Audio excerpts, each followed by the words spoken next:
So now that we get a little bit, it's a little explainer, visual explainer, because we're in the market of visually explaining, correct? So with the whole situation with the vehicles, Tesla's a proven case where people want what they want, and they don't mind waiting if they get exactly what they want. Now, imagine doing this on a global scale with all companies. GM's Maribera, they just came out of the most successful sales in the history of their company. What happened? They made so many job cuts to invest in AI, to invest in electronics for their EV vehicles, and as we know, that's where we probably still using gas electric vehicle or gas powered vehicles, but sooner than later we're looking at maybe like a 5-10 year shift. We're probably going to be owning electric vehicles, and for the simple fact is just the way how fast the market is moving. Now, this is Forbes. So where I think this information is the most valuable for the people that do marketing is trying to get with brands that do their own manufacturing. Why? Because distribution to consumer brands will extend their category. This is from the Forbes magazine, or consumer to manufacturing business model. A lot of this is going to affect because there basically won't be a use for Amazon anymore. There won't be a use for Alibaba anymore. Why? Because now the manufacturers or the companies that make an item or a product won't need those middlemen anymore, right? So now the funnels that we're using as far as social media, whether it be Facebook, Instagram, or any other social media, we're gonna have to find a way to directly advertise to the consumer. What does that look like? That looks like blockchain. That looks like tokenomics. We're going to be able to advertise from our platforms to the consumer. Now you're able to market them in a real estate of virtual reality or meta-commerce. These are some more stats. Same way how companies are starting to rebrand themselves. Companies don't need the stores anymore. They're not using these stores anymore. So depending on what it is that we sell, we want to keep at least 3 to 4, 5 steps ahead. So then that way, the consumers that are coming up, we're able to be, we're able to be, we're able to be at. Sorry about that. We're able to be at least people will be able to see that the business that we're doing. But at the end of the day, the way that business has been done before is no longer that. So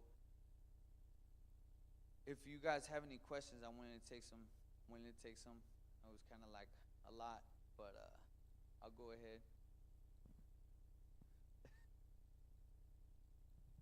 Yeah. Any questions from our audience?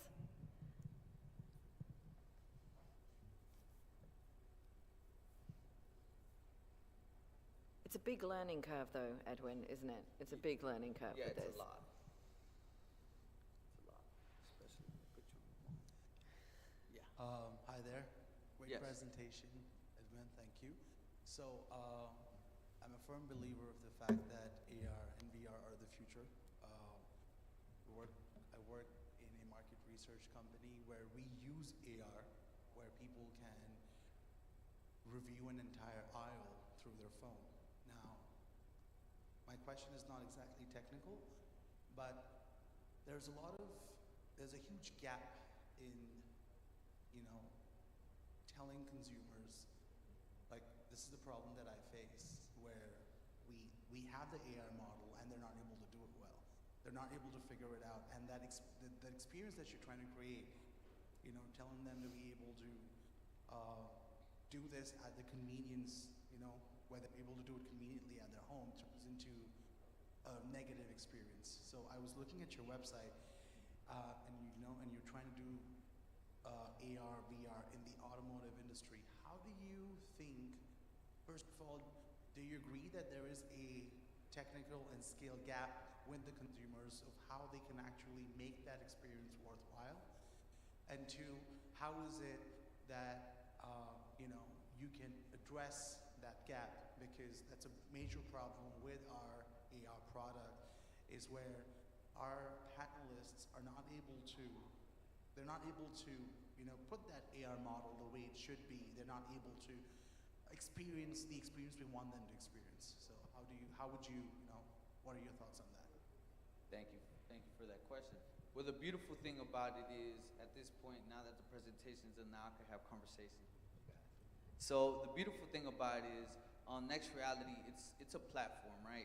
All the products that are being made, they're being developed for the headsets, for Web3, for all these things. However, they're still going to be available for iOS and Android and all those things. It doesn't, just because you have a handheld device, tablet, computer, that does not exempt you from experiencing the high fidelity of product or service. What that actually does is it gives a more of an interest factor, right? So a lot of you're saying. I also heard that from your question that where the consumer isn't extremely knowledgeable or educated on the matter. However, it all depends on the user experience. Once you're on the app, how long does it really take you to learn the app, right? It all depends on the simplicity, and that's where we're able to shine the most, by being simple. What do you want? As you've seen on the video, you go, what is it that you're looking for to begin with, right? So you go straight to it, or whatever your favorite store or brand or whatever it is that you're looking for, you go to it and you're able to experience it in that metaverse, right? Once you're there, right, you're able to try it on, see it in the mirror, in the metaverse. I don't know if a lot of people have tried these products yet, but when you do, even if it's just AR, you're looking at a mirror, or you could be looking at the phone, and that, like for example, the Rolex, right? They'll have a simulated one on your wrist to see what it looks like. You change the color before you make a $15,000-$20,000 purchase. So I believe that is the part that Next Reality helps a lot of connect a lot of businesses to consumers, and in that fashion, we simplify. We take the companies or everyone that's working to the next step. Any more quick questions for our audience? Yeah, we've got one over the back here. Thank you.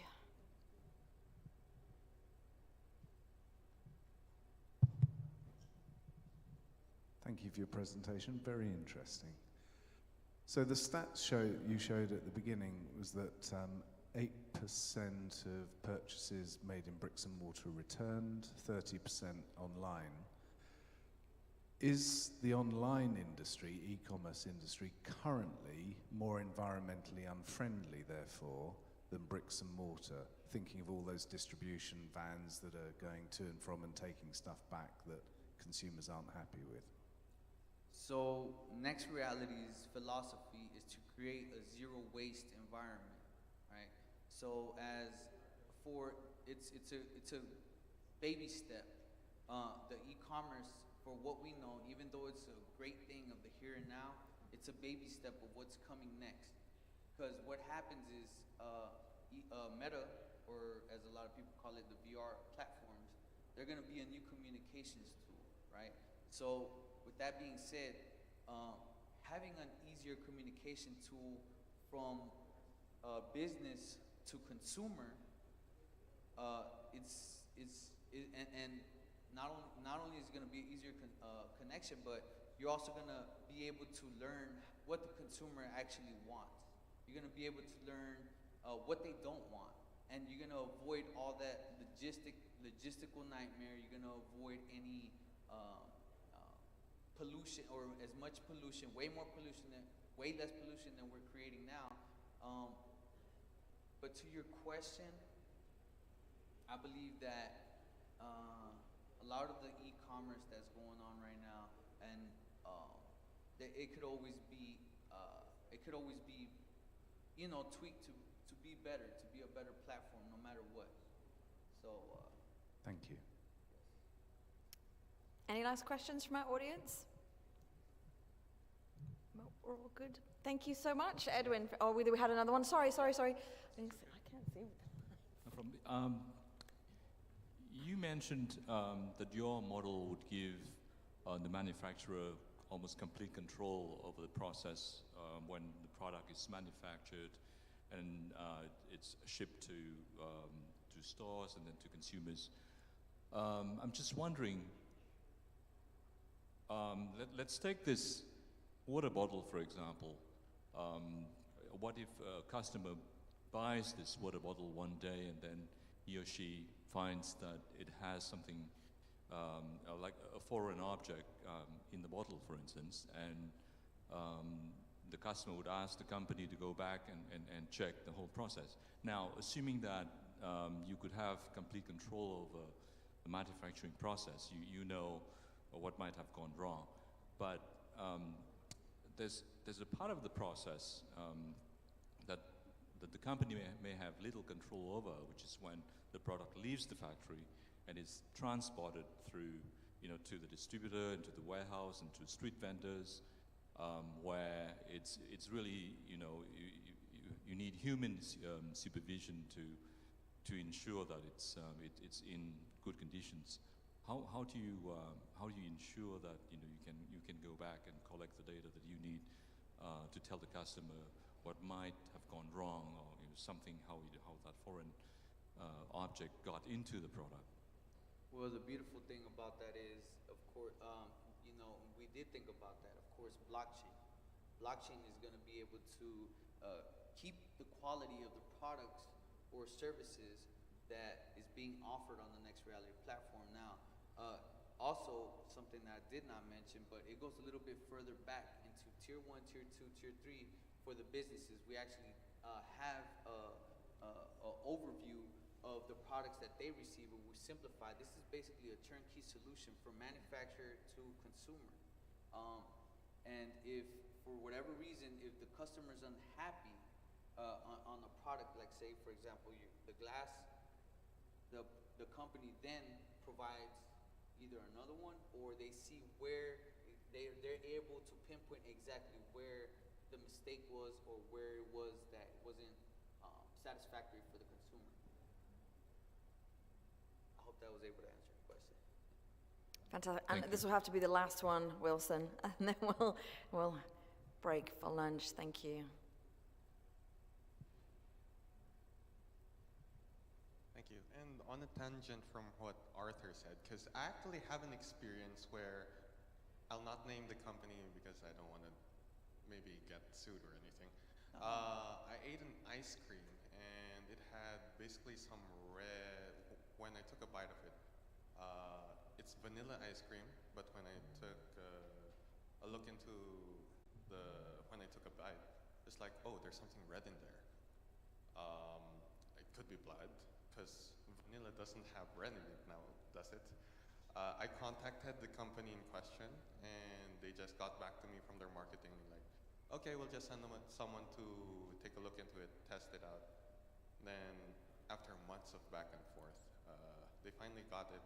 And then after a few more months of back and forth, they finally said, no, it's not possible that it was blood, because they use machines for everything.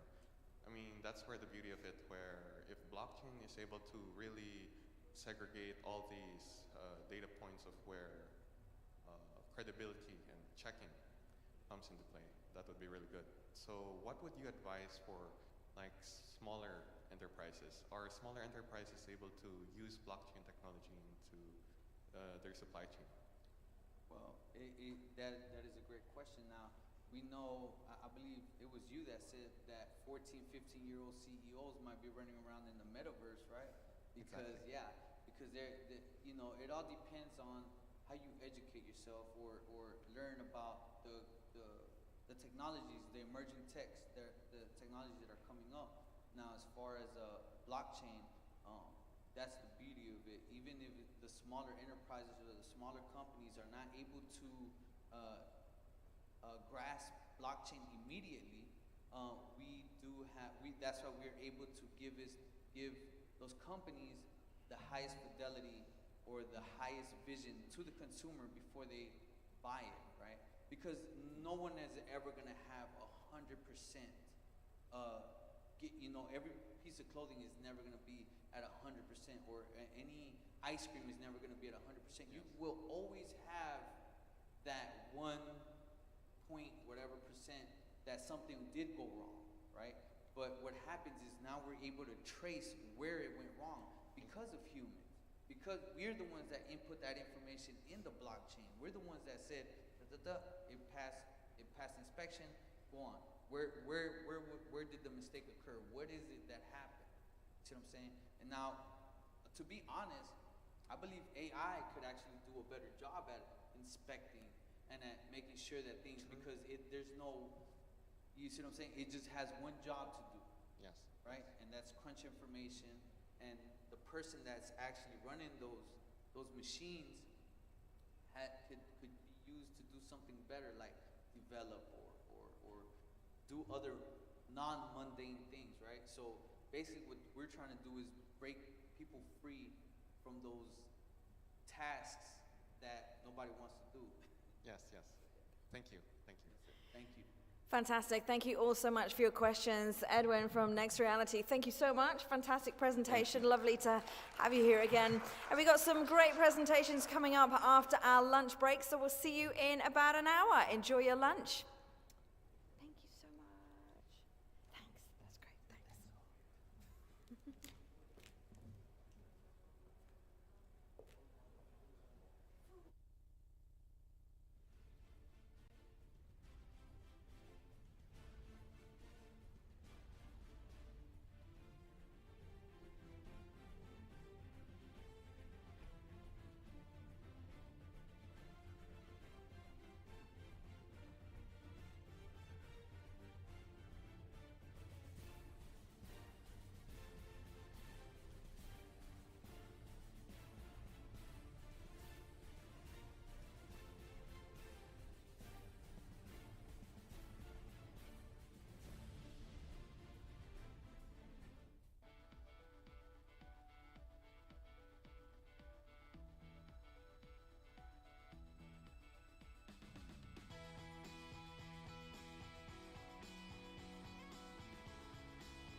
Good afternoon, ladies and gentlemen, and welcome back after lunch. Apologies for the delay. We're having a few little technical issues, which happens every now and again. And we're throwing a curveball at you and doing a little bit of a swapperoo instead at the moment here at Marketing 2.0 conference. And we are diving straight into our session at the moment, which is going to be on pitch for profit, converting leads into sales. For a business to remain profitable, its sales teams must master the subtle art of the persuasion and come up with new selling tactics. And a wonderful speaker is going to be sharing her fantastic insights. So I'd like you to welcome up to the stage Alafia Sura. She's the CEO of Rooftop Sales, Marketing and Management. Thank you so much, darling. I really appreciate it. You've no idea. I'm throwing you in at the deep end, and it's greatly appreciated. There you go. Thank you so much. Guys, we've got the video. Yeah.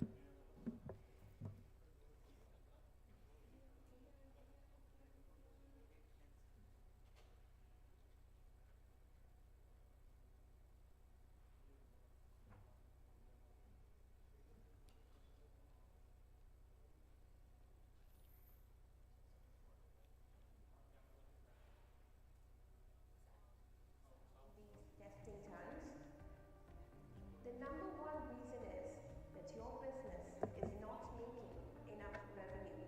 Go back. Start again. Sales Start is again. the Go this lifeblood for any business.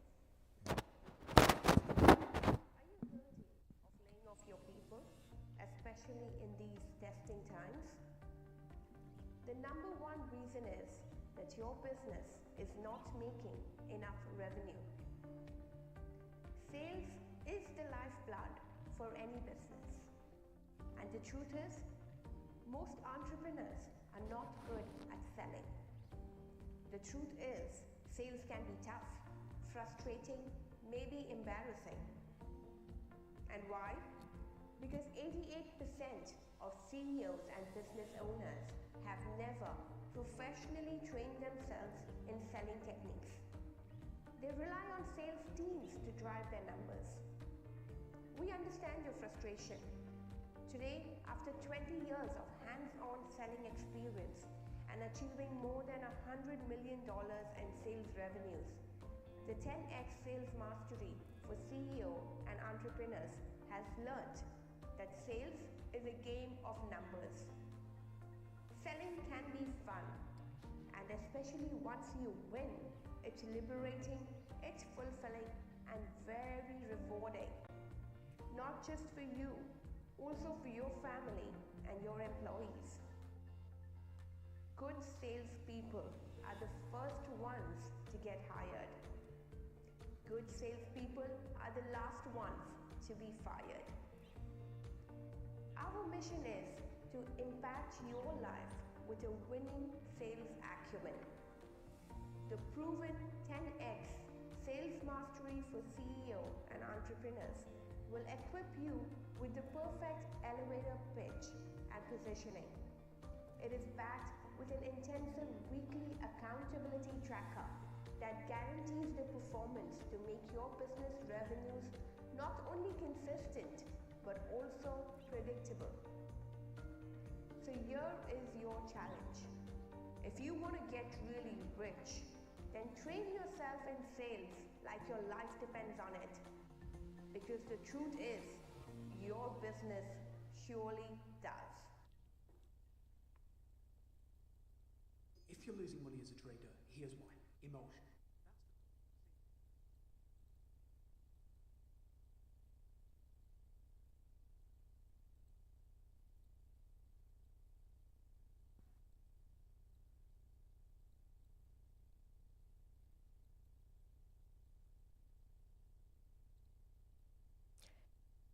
So how many of you want to make a lot of income?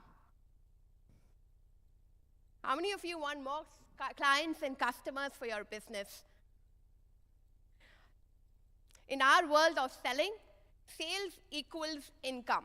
This is what Blair Singer has really said. Sales equals incomes. Sales is the lifeblood of any business. And the fact is that you can have the best product or the best service in the world. But if you cannot onboard more customers and more clients to buy it and use it and, it's worth nothing. So if you really want to get really rich, you've got to understand the art of selling. I'm sure you're wondering, who me, and what authority do I have to speak on this topic?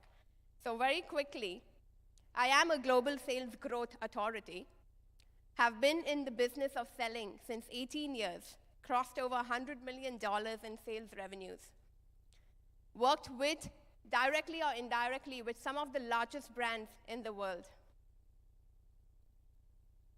Currently the CEO of Rooftop Sales, Marketing Management, also a franchise owner of 10X CEOs. 10X CEOs runs on a platform of a global entrepreneur exchange, which helps businesses and entrepreneurs really scale and grow. Now, why a franchise? There's something about sales that all of you need to know. You can work hard and get customers one after the other, but guess what? 85% of businesses fail in the first 3 to 5 years. Heard of that, anyone? But 92% of franchises succeed in the first year. So if you have to start a restaurant, what are you going to start? A McDonald's or a restaurant of your own name, xyz.com? So if you have to start into business and entrepreneurship, you've got to leverage. And sometimes a shortcut works better. So sales is not just about working hard. There are things like partnerships, collaborations. If you do that, it's called working smart. Today, I love to help businesses to win profitable clients and win it consistently, even in the toughest times. We are driven by a quantified sales target of going 2x of everyone's business within the first year, and you can go 10x in 5 years. We work on a multiplier effect of 2. This journey started at a very early age of 17, and this was the time when I started selling for a very simple thing of getting more pocket money for myself. And that's when sales came to rescue. Something that I really learned that time, it wasn't easy. And it started with in the 1990s, when we were in the world of pager and communication had just started. And that's when mobile phones were newly launched. This was the time when, big giants like Max Touch, which is Vodafone today, Airtel and BPL back in India, were fighting against each other to get each other's pie. And I got a little freelance job after school and after college that I could go on the streets and sell the Max Touch SIM cards. I only had to go and meet uncles and aunties on the street and tell them how Max Touch is better than the Airtels and the BPLs of the world, and how the others were not as good as what Max Touch could potentially be. Was it easy? Was it a segment? Was mobile phones a luxury, or was it a necessity? How easy could it be? Walking down the streets, toiling, when my friends could be working, playing, just studying, for all you care. But me managing work with extra school classes and tuitions and homework, and then trying to get an extra buck. What I learned very early on is the simple thing about why people buy. And I learned there's only 2 reasons that anybody ever buys anything in the world. They want to go towards pleasure. That's where probably a mobile phone technology could come in. Or why do you need a Louis Vuitton? Or why do you need a Rolex? These are leisure products. Are these a necessity? Another way is to save yourself from pain.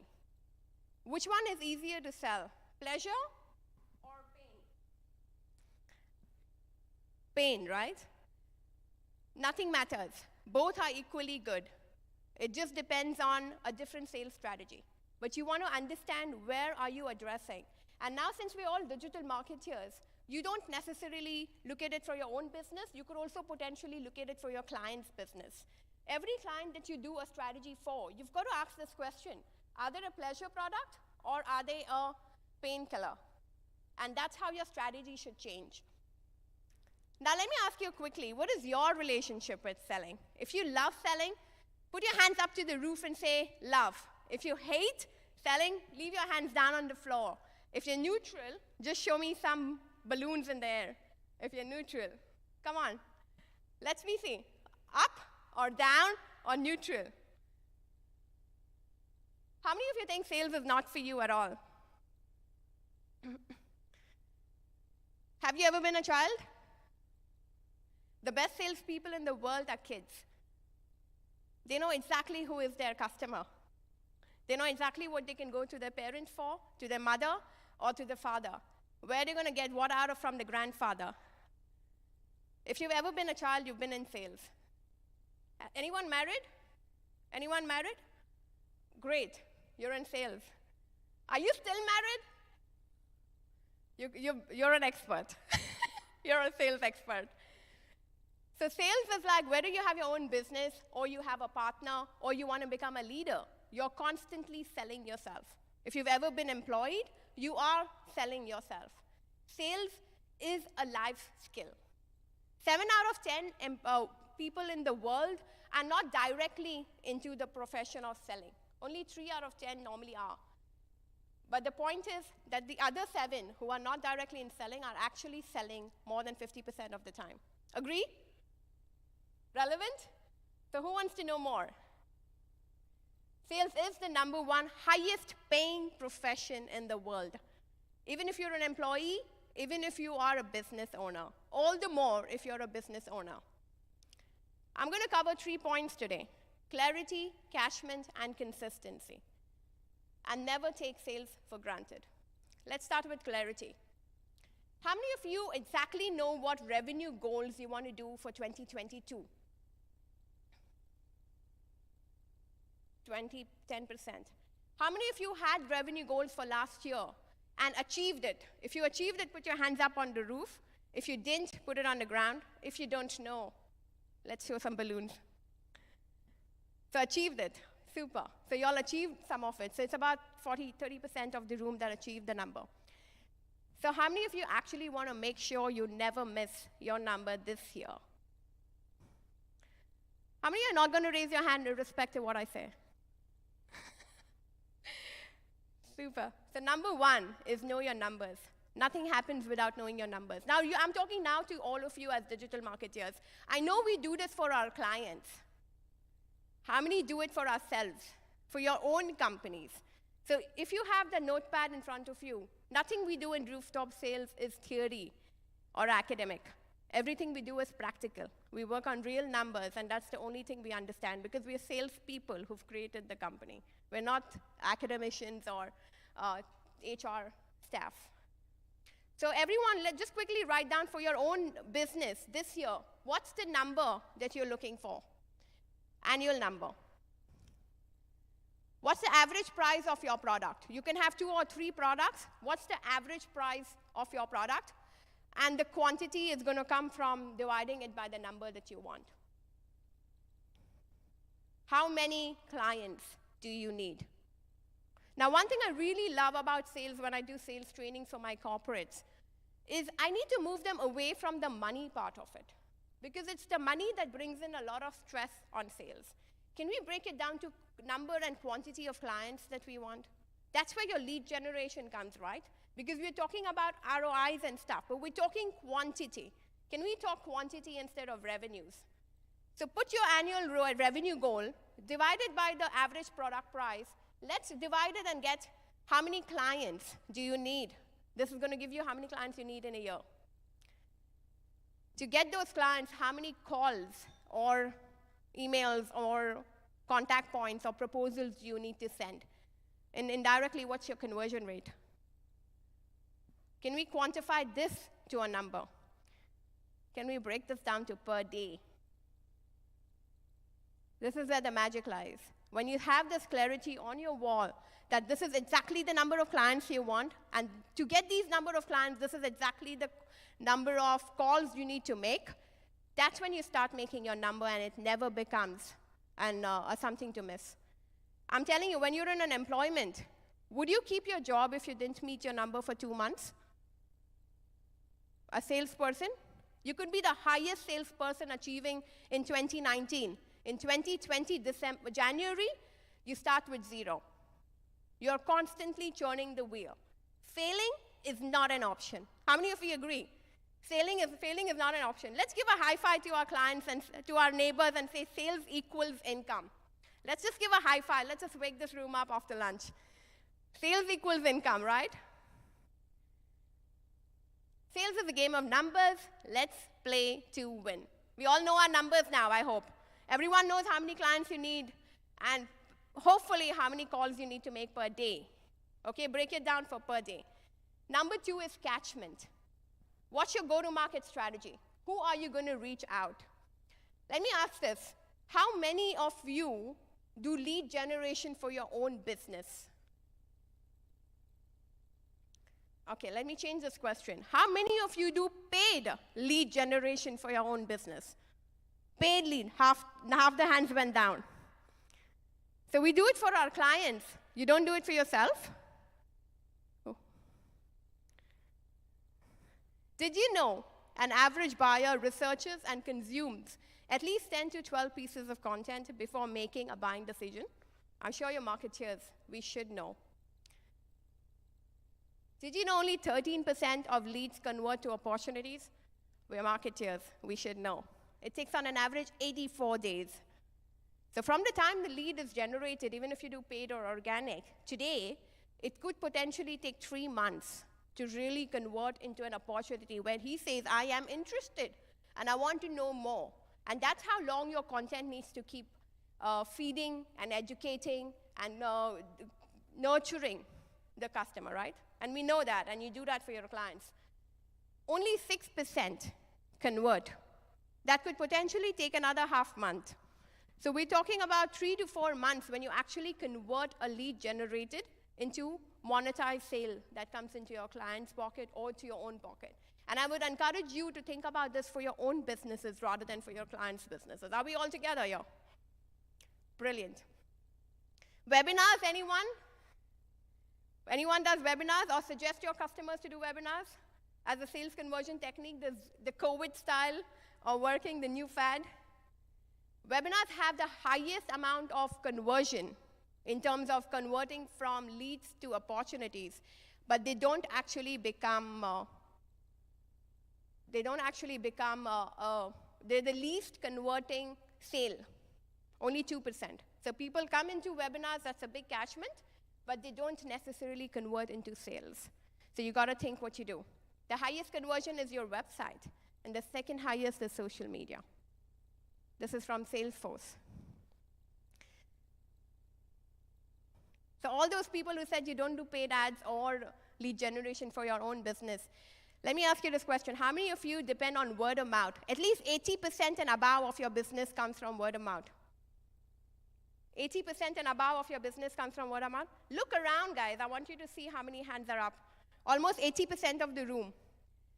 Let me repeat the question. 80% and above of your business comes from word of mouth. There is a sales process funnel, and you do not skip steps in this. It starts with lead generation, which the marketing of the experts of the world do. Then it goes about qualifying and building rapport. NBAT is basically understanding if that person is worth calling back or not. Technically, we do not even meet a person until you know the NBAT qualifies. What is NBAT? Does he have the need? Does he have the budget? Is he the buying decision authority? And is he got the urgency and the time frame to buy within whatever time that you need? So unless all these 4 boxes check box, we do not even go to meet a person because it's not worth the time. Okay, so in Samsung, we used to do $1 million targets a week. You think I was meeting million customers? No chance, right? So if you really want to scale and do big, what is the way out? Then you do your presentation of your proposal, you do your price, product, market mix, and there's an entire science on each part of these. And then objections. How many of you think objections is a headache?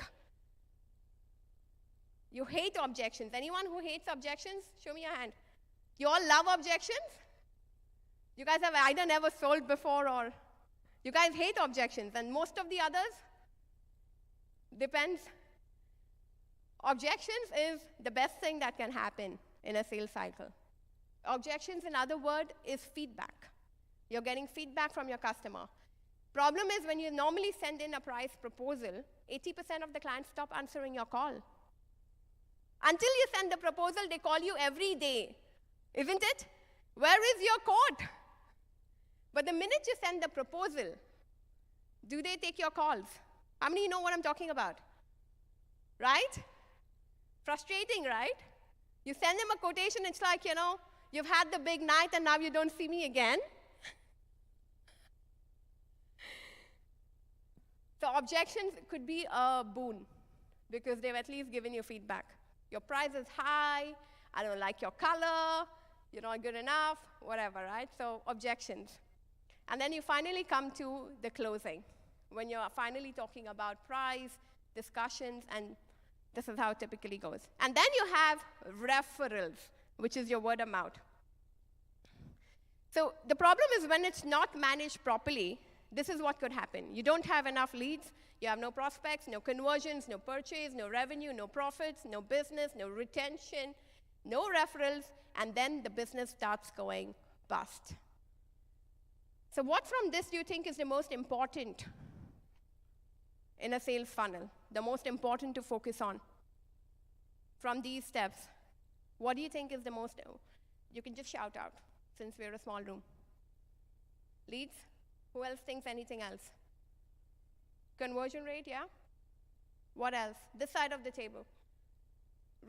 Retention. Okay. So everything starts from leads.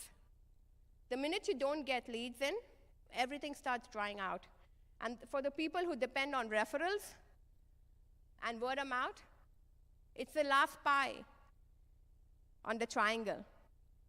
So in Dubai, we say referrals is an inshallah strategy. In Ramadan, don't think you're going to get.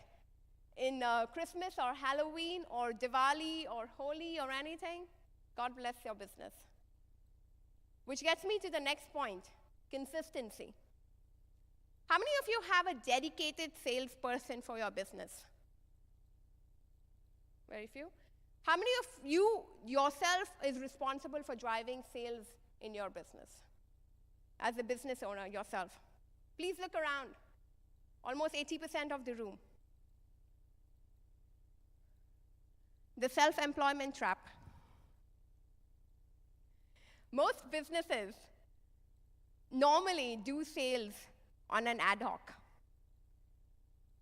on a when I get time model, or when I don't have anything else model. Do you recommend this for your clients? When you generate leads and nobody calls them, do you think your client is going to like your service? Because they didn't call them. But are they going to blame you for not being able to generate leads that convert? Sales team. To convert a deal into a sale, it could take anything from 9 to 12 to 16 touch points. Is that worth your time?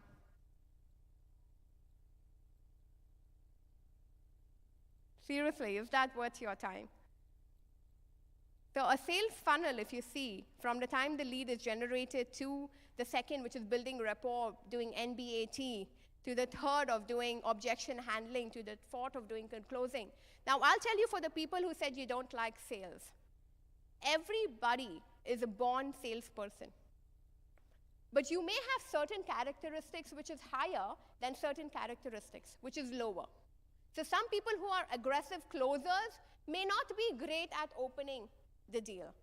Some people are networkers.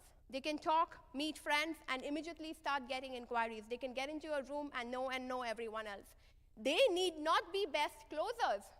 Now, unfortunately, the industry normally has only one salesperson hired, and they expect him to do everything, including me. When I was an employee, and we never had different categories, and that's sometimes why sales could suffer.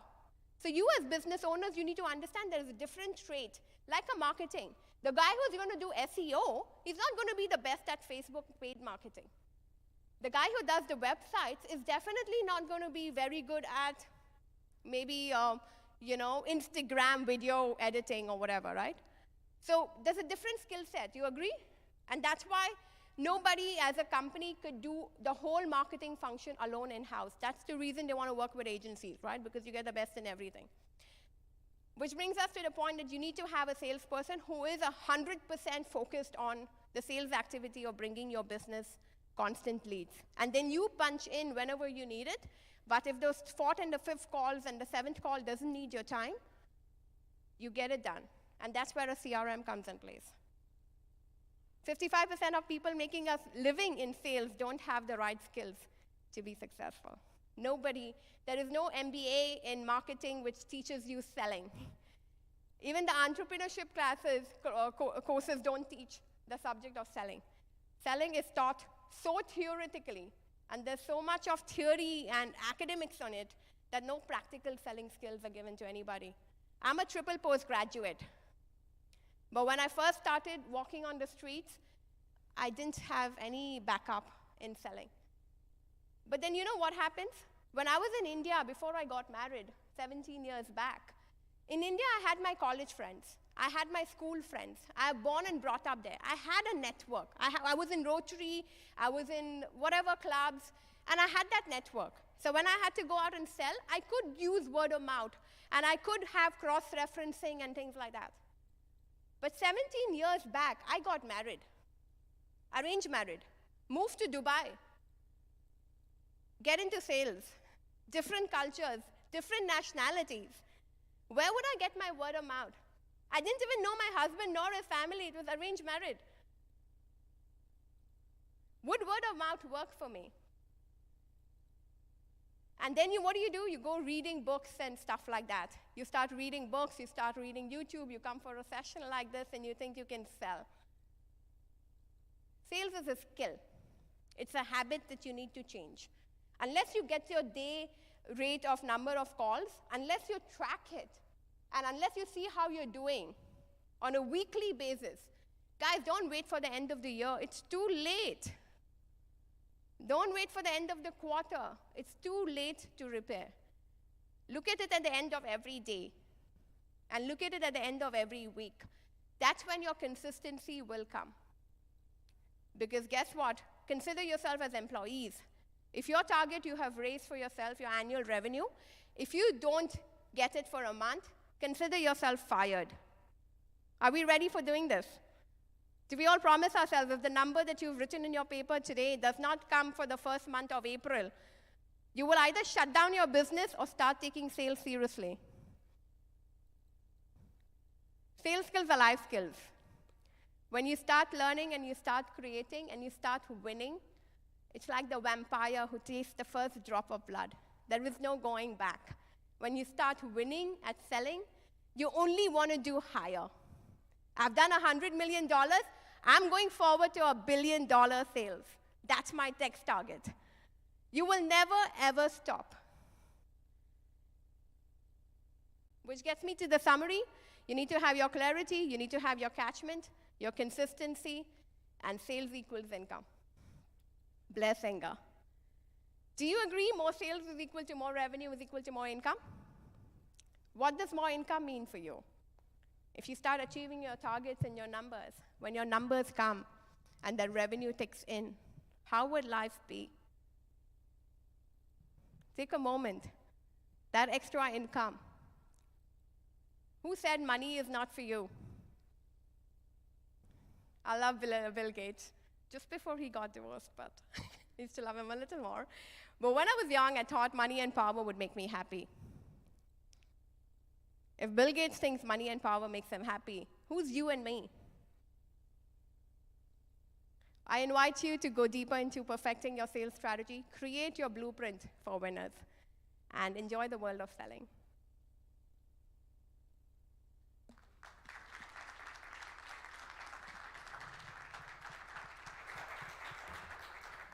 Any questions from the audience? Hello.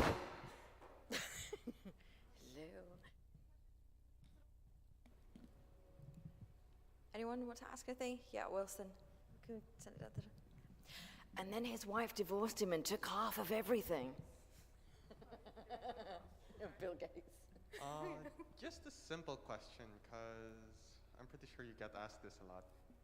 What would be your secret coming from a sales agency, how do you sell to person without actually selling to them? Do you know what I mean? Oh, sorry.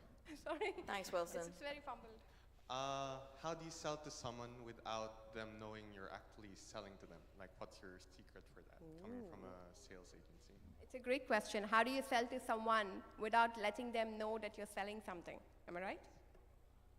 Well, sales is a very noble profession. It's actually a match of, firstly, nobody will buy from you if they don't know you as a person. People buy from people.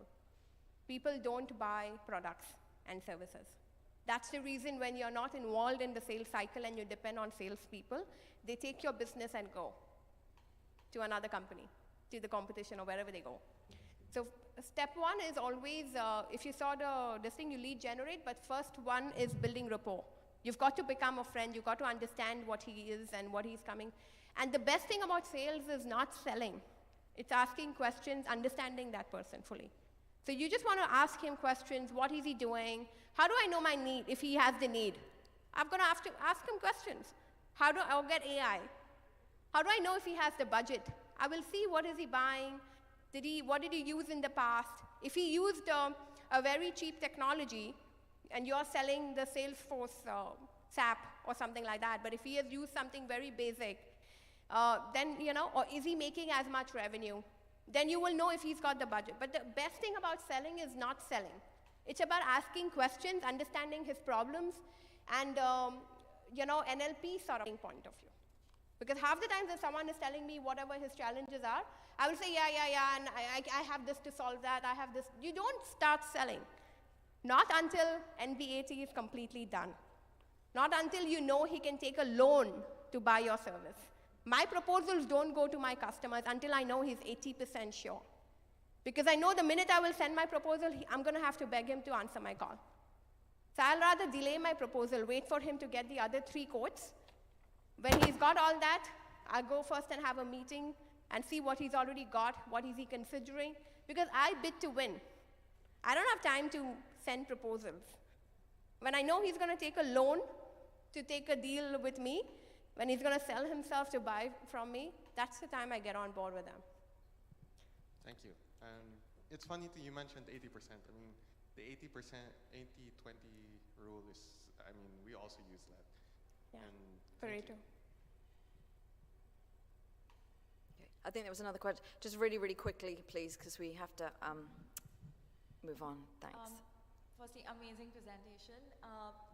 A lot of things are relatable because something from my personal experience, when you said that you should have a salesperson who is going out getting sales for you. For example, in my case, a lot of times the way I would pitch my business or the way I would convey to a person that this is what I'm going to get for you, I don't know if there's this, of course you can train people and stuff, but is there something that there's a certain template that you follow in terms of training when a salesperson come on board so that you make sure that the same things that you would convey to your client directly is also being done by the people or your associates, or the quality is made sure. And also this latter part to it is that once that person has gotten somebody else on board, like in your company under your name, but it's them who's onboarded it being part of your company, how do you make sure that the same thing that you mentioned, they don't run away with that client or they don't poach that client later? So that's also something that I fear sometimes in terms of adding any random, business development or sales team on board, because it's always a fear that this person is later going to just take the client and go. I get you. How many else think the same? That your salespeople will take it away, and how do you make them say the same thing? That's where systems come in place. You first sit down and write down in a Word document everything that you're doing. We talk about scripts. Everything is scripted. Exactly what to say, what to not say, what to do, whatever. And same for all the other people in your company. Your SEO guys, your Facebook guys. Let them sit down and write exactly what they are doing. And that's how you make it as SOP. Then nobody is dependable on anybody. And then you have your CRMs that do the part, and whatever anybody said to whoever is recorded somewhere. And that's where systems come in place. Think about how Oracle became global. Is Larry still selling? He was the best salesperson in Oracle, right? But he's got to have done something. So digital marketing has gone beyond. So unless you do this, you're going to be in a self-employment trap. So you do keep a track of every conversation. You use technology and systems, and you write SOPs, and you start recording things and stuff, and then it just becomes, you don't train the next person who comes. Just pick up the document, tell them read it, go through whatever. We do role plays at the end of the day. Or do sales trainings. Thank you. Thank you so much, Anafia Thura from Rooftop. Thank you so much, and thank you for doing a little bit of a swapperoo for me there as well. Right, next up we are talking about Web3 and its impact on marketing. This session is titled, Forget Everything You Knew, How to Get Ready for Web3 Marketing. Please welcome onto the stage Adir Bouskila. He is the founder and CTO of Web3M.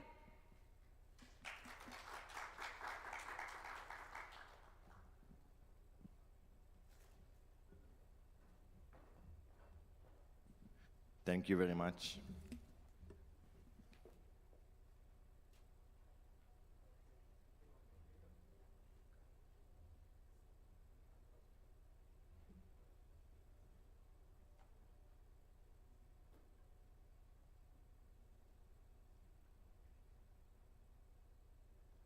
Web3 is not a scam. The Web3 is not a buzzword. It is not a fad. It is not something we made up. The Web3 is the name we gave the desired internet that we wish to have in our future. But in order to see this future clearly, we must go back into the past. The year is 1993. The World Wide Web is only 3 years old. This is what it looks like. The Web 1. For the first time in history, we share a global common. No matter where we are in the physical world, we can spread and share our information freely and easily.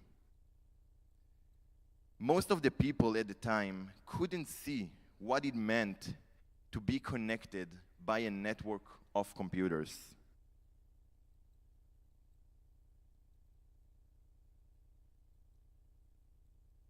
It all started back when Hotwired published their first banners on their website in 1994.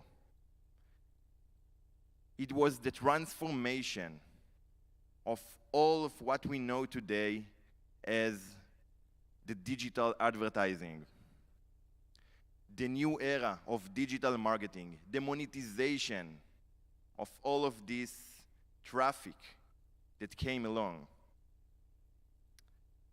Many people thought that the internet itself was a scam or a fad at the time, but a few early internet pioneers saw the potential in this new innovative technology.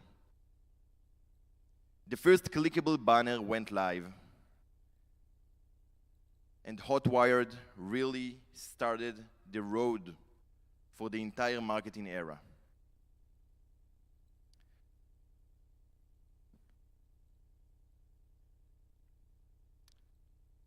I need you to transfer the notes. Yeah. Got it. So, another one. Another one, please. So the transformation to this digital landscape took us from Web 1, which was all about showing information with links where users could only passively read information, to the current internet that we know today as Web 2. By using the freemium ads model,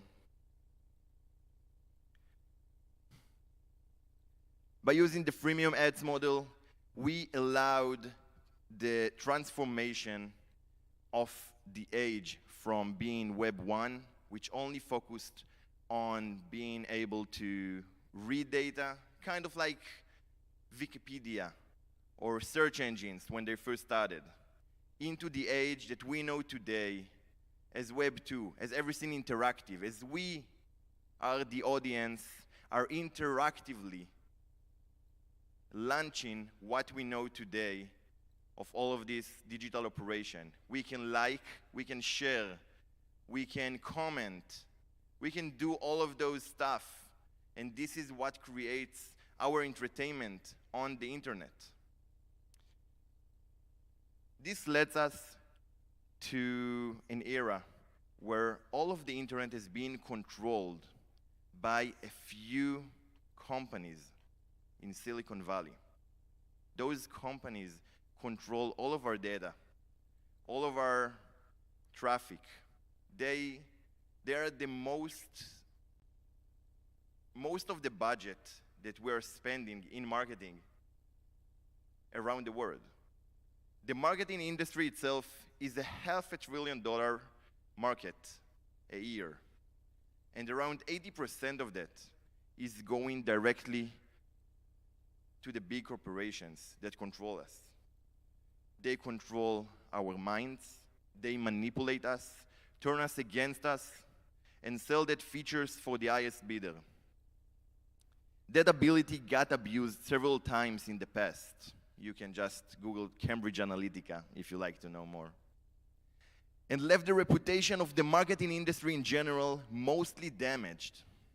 A lot of people think that marketing is about manipulating and tricking techniques, but that's a big mistake.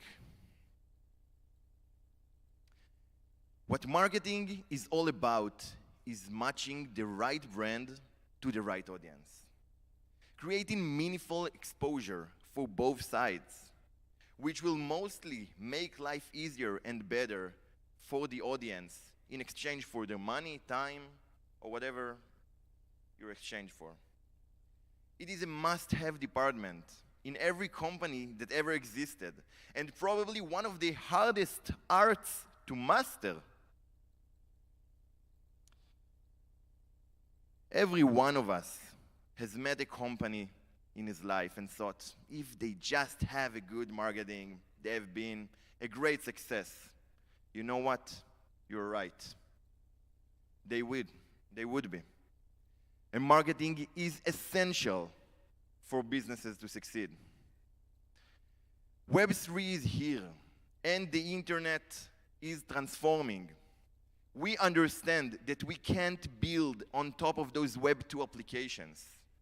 The whole idea of Web3 is taking control back to us, getting the data and the ownership of the internet back to us in a decentralized manner.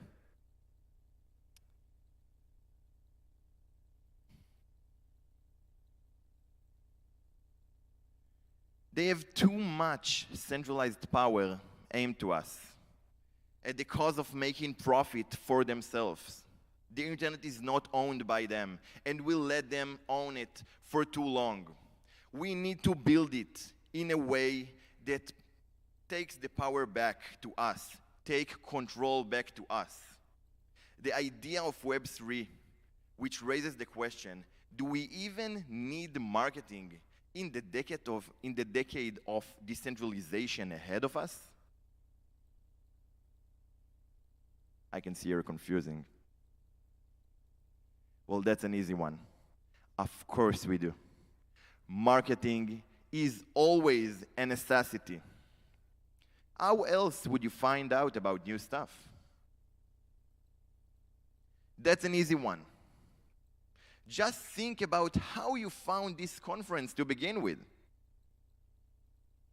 Marketing is also a serious revenue stream that many companies rely on in their business model.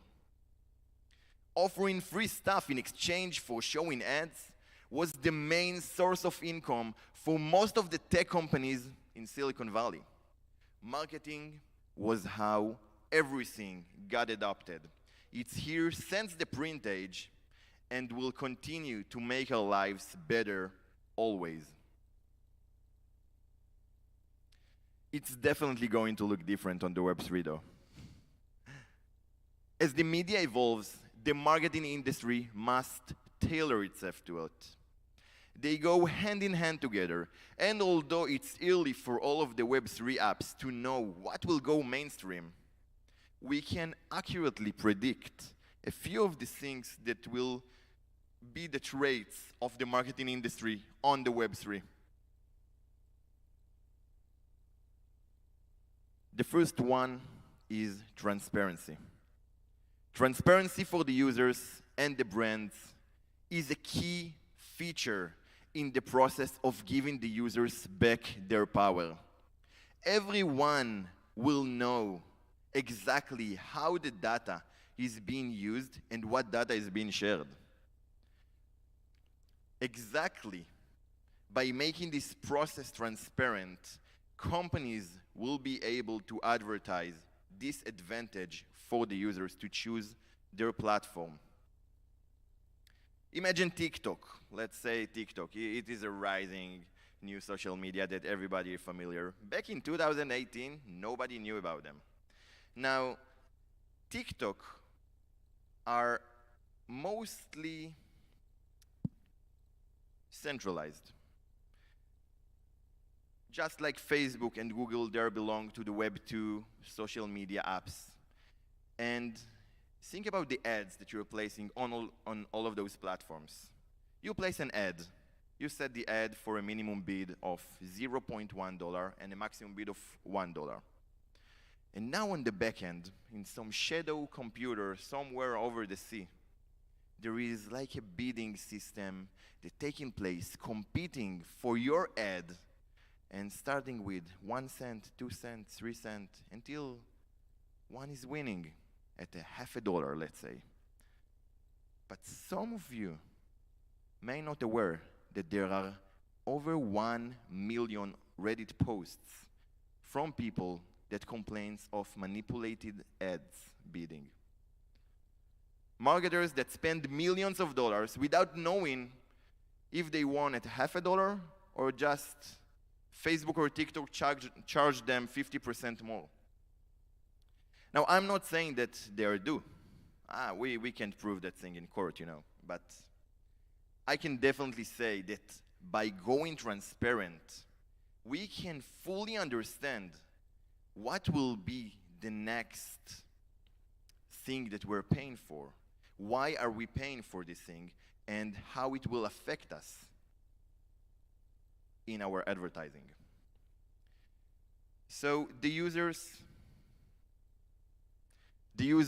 will be more aware of giving away their data and could control what data they will decide to share with those apps. Imagine every bid, impression, click, or sale all being exchanged for money, but not on a shadow server somewhere, but on the blockchain.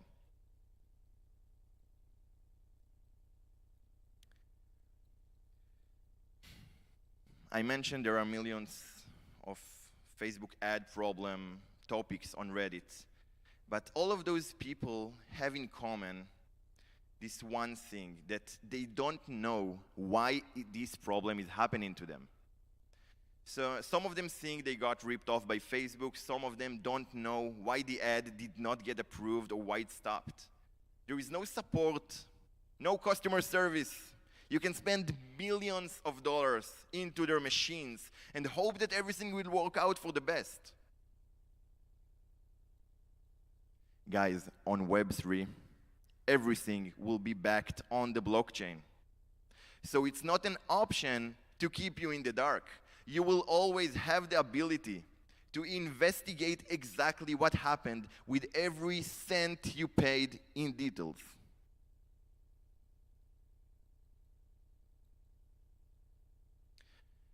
The second thing that will be like one of the traits that represent the Web3 revolution are communities.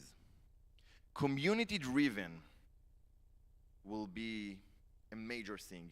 It is a mind-blowing concept when you think about it. As the power of tech monopolies breaks into pieces, a new era is coming where the communication can be between the users, where community can decide how they want the organization to evolve. The abstract concept is that Web3 companies will bring value to their community by developing new things. And the community will stay loyal and vote on decisions that represent their interest. Think about the community like you think of a public company. When you buy shares in a public company, you own the company.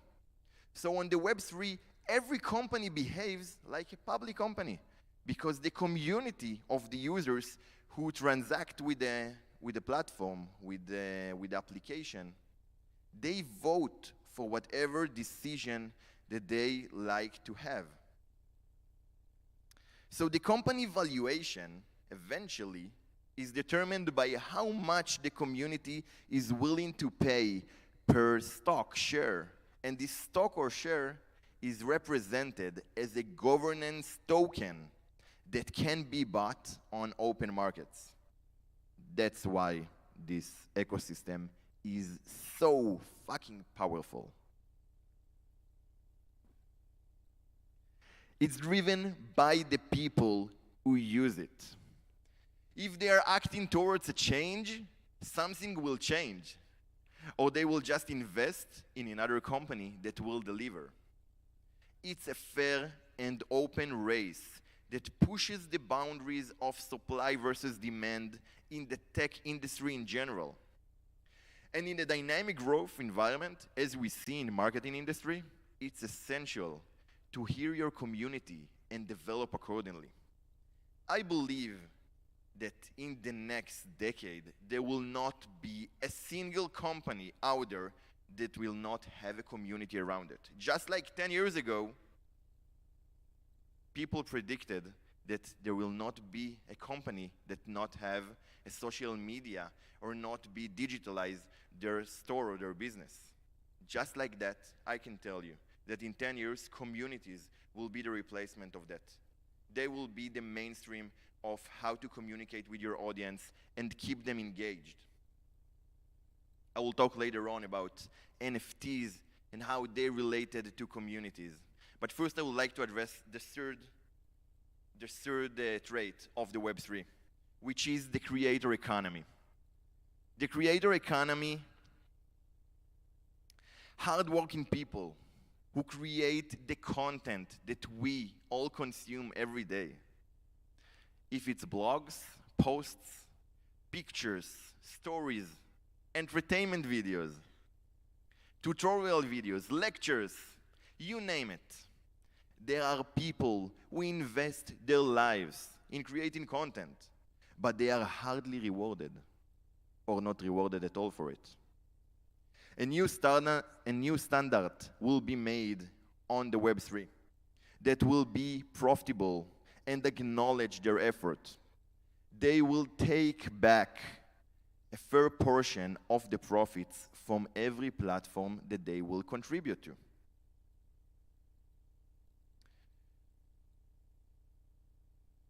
Think about it this way.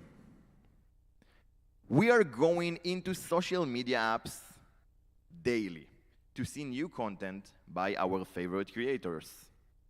The platform is placing ads on top of our content, which result in profits for the social media company that did nothing but hosting the content. Don't get me wrong.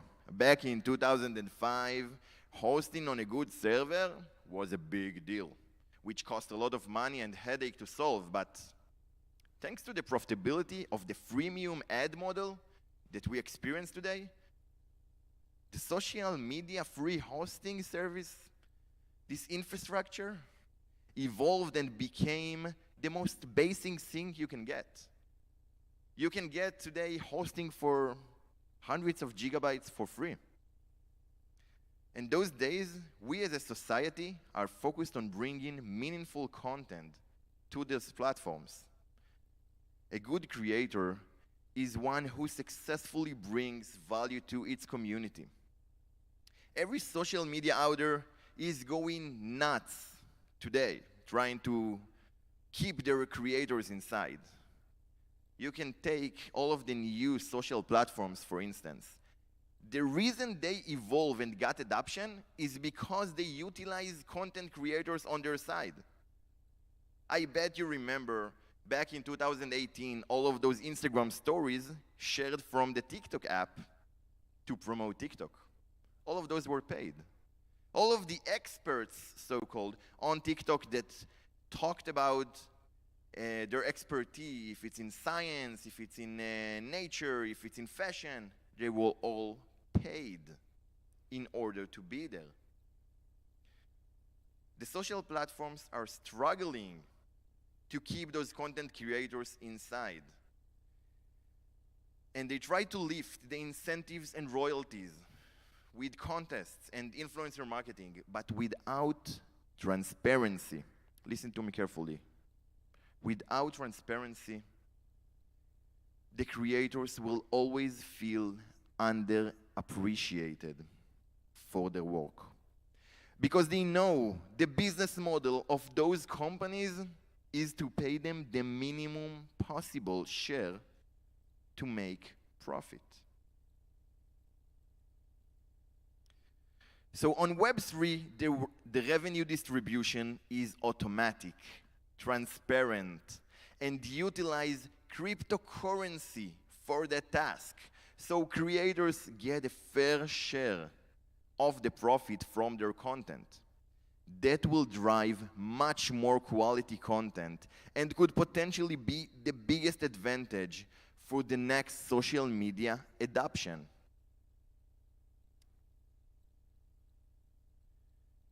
To settle this lecture, I'll address one last question. How does this Web3 marketing adoption will take place in the near future? There is a saying in marketing, rabbits eat more carrots than turtles. As every marketer knows, buying the best traffic at the lowest prices is ideal. And by adopting new platforms, you can get exactly that. Promoting on Google can result in much higher cost than promoting on Bing, as you all probably already know.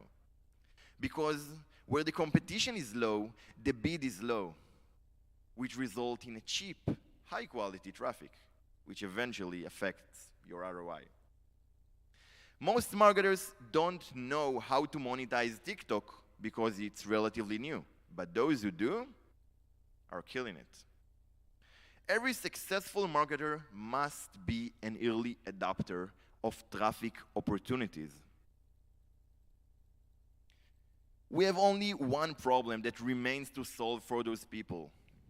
And this problem is, I think, the hardest problem that we tackled until today. I conducted many researches, asked hundreds of marketers worldwide, what are their biggest obstacles? Why don't they face and adopt new marketing channels on a daily basis?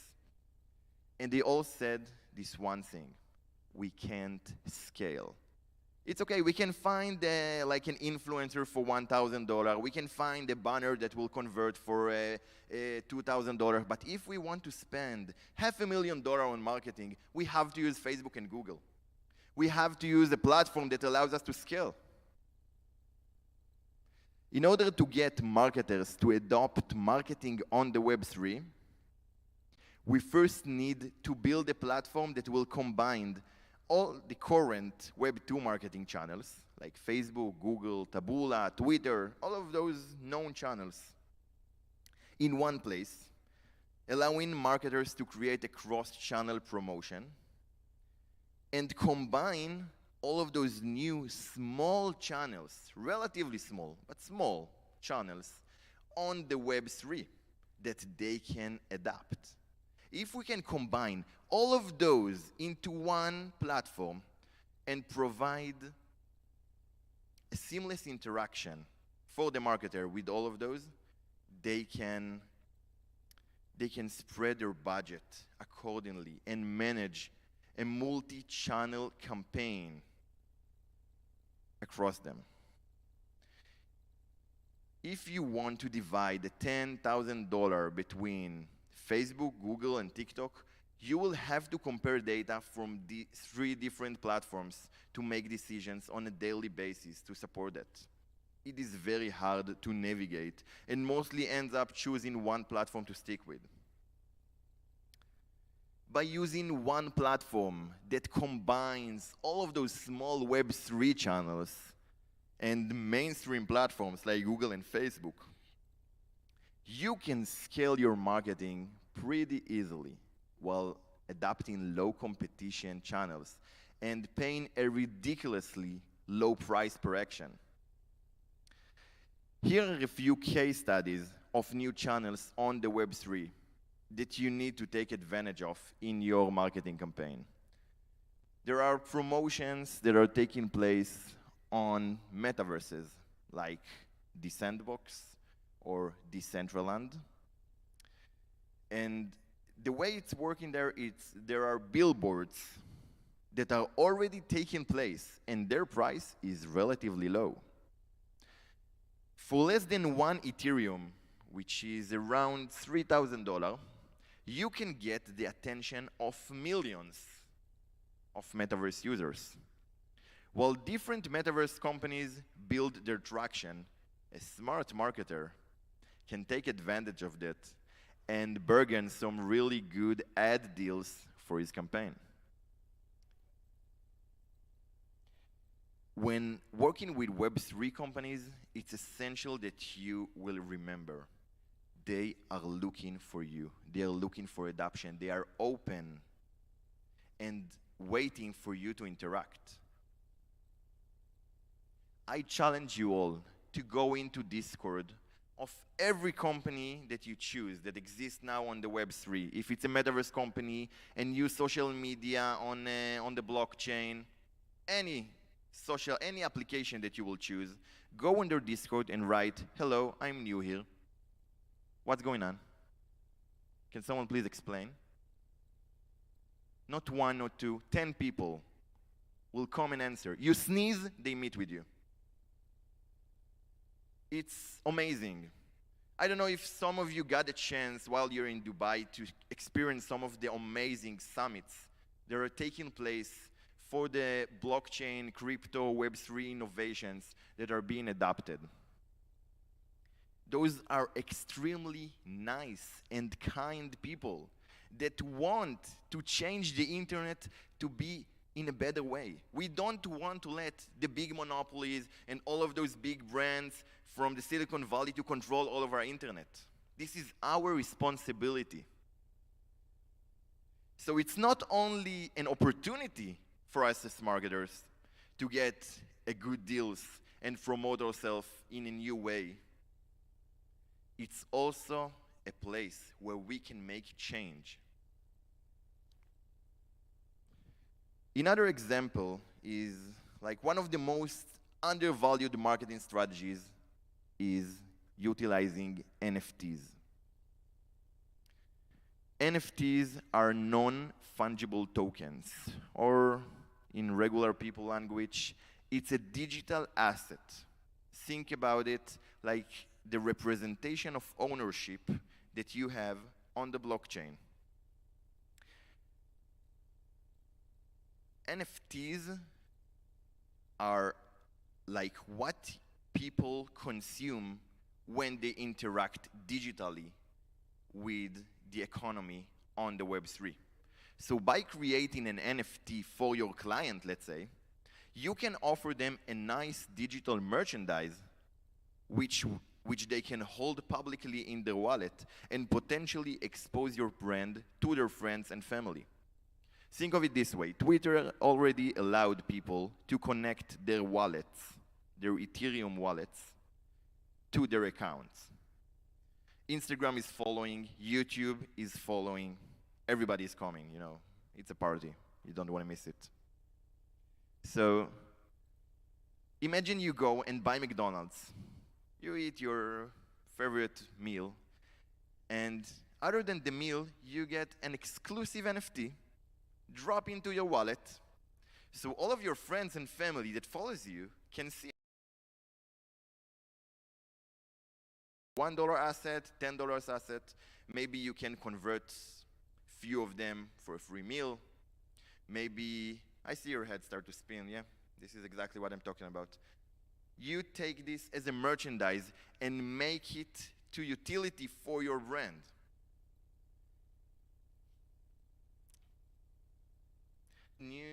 All of those discounts that exist for 20, 30 years, they are starting to wear off.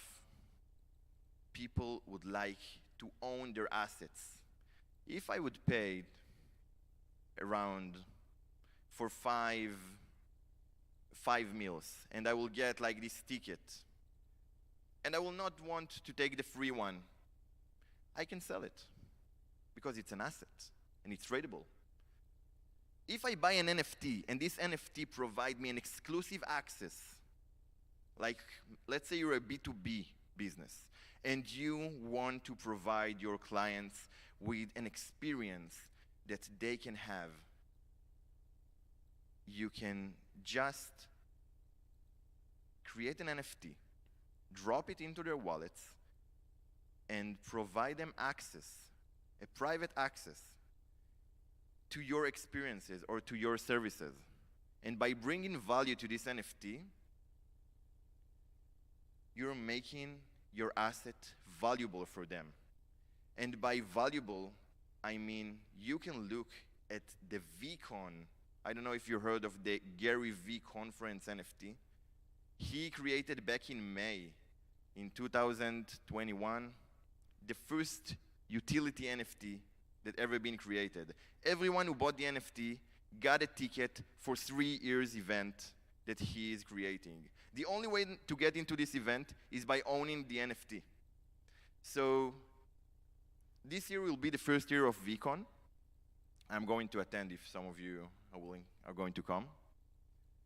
And if you will create a good event, if the event will be successful, people would pay more money to buy this NFT later on. So I have, experienced 1 year, and then I can just resell it and go experience something else. And this is the beauty of owning your data, owning your rights, owning your assets. Well, what if I can tell you that there is a platform that allows you to do all of this, combining multiple channels, help you to adapt them easily, with AI into it, to help you navigate through everything, how to split budget, what channels to choose. The platform is already under development and due to 2023. And the best part is, I'm going to teach you something that will make you money in the long term. I'm all into passive incomes, and the Web3 economy is our economy. Marketing is a $500 billion industry a year. And everyone that sits here today can make passive income from that platform. For real. I'll tell you how. The platform charges 2% from all the ad spend that it managed. 2%. That means that for every dollar that you spend, 2% is going to the platform. Now, the platform takes all of its profits and spread it relatively between the Web3M token holders. So that by holding a token, you hold from adopting this new industry.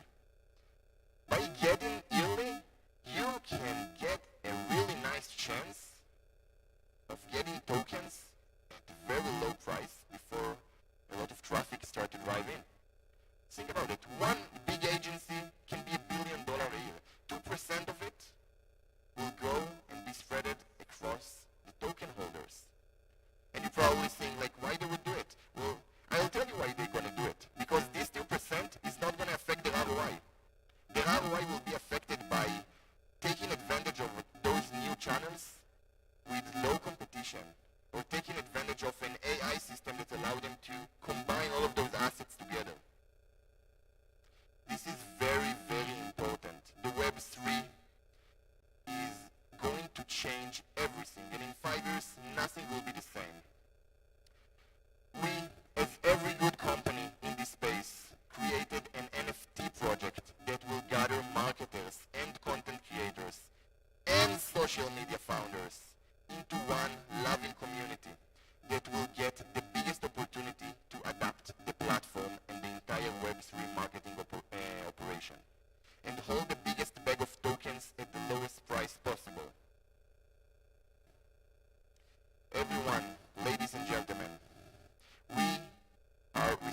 responsible for the change. The change is on you. Go right now to apply for Web3M whitelist. Join our community. It's free on Discord and start educating yourself about the new innovations in marketing. Thank you very much.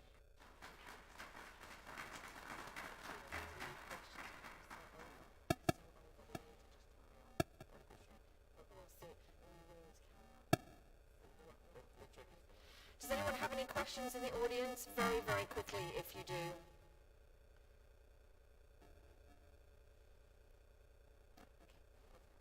Thank you very much. Thank you so much. Interesting stuff, Web3. Now then, our next session, entrepreneurs will find the next one extremely helpful. We're going to be talking about digital customer acquisition, why your ad strategy won't be enough to scale your business in a consistent way. Please welcome onto stage Denise Edwards.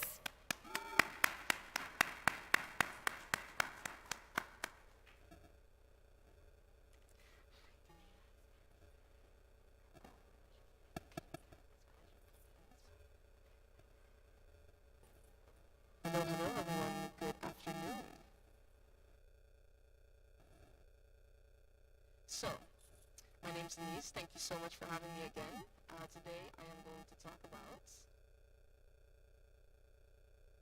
consulting firm focusing on business-to-business technology companies, startups, helping them launch, scale, and get funding from VCs.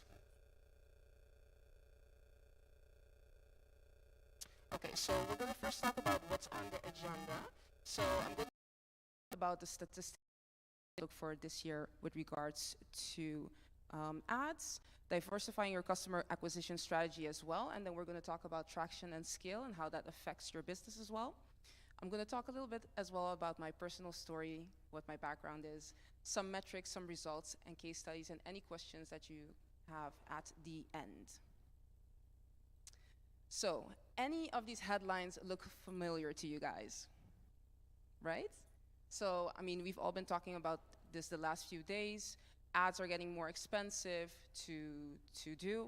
The last part here says Facebook ads become somewhat less effective with Apple's privacy changes. You know, iOS 14 is pretty challenging for all of us with regards to running ads. So there's also the next part with regards to the industry stats and the outlook of 2022. There's a few things that, you know, we can see with regards to the ads industry. The cost of running ads on Meta has increased 24% year over year. When it comes to, for example, LinkedIn, and you do lead generation, for example, CPCs have actually gone up to 5.58 from 5.26 USD. And for example, on YouTube, depending on which industry you focus on, the cost per CPM is almost risen to $10. Again, these are stats according to Hootsuite and more focused on the US.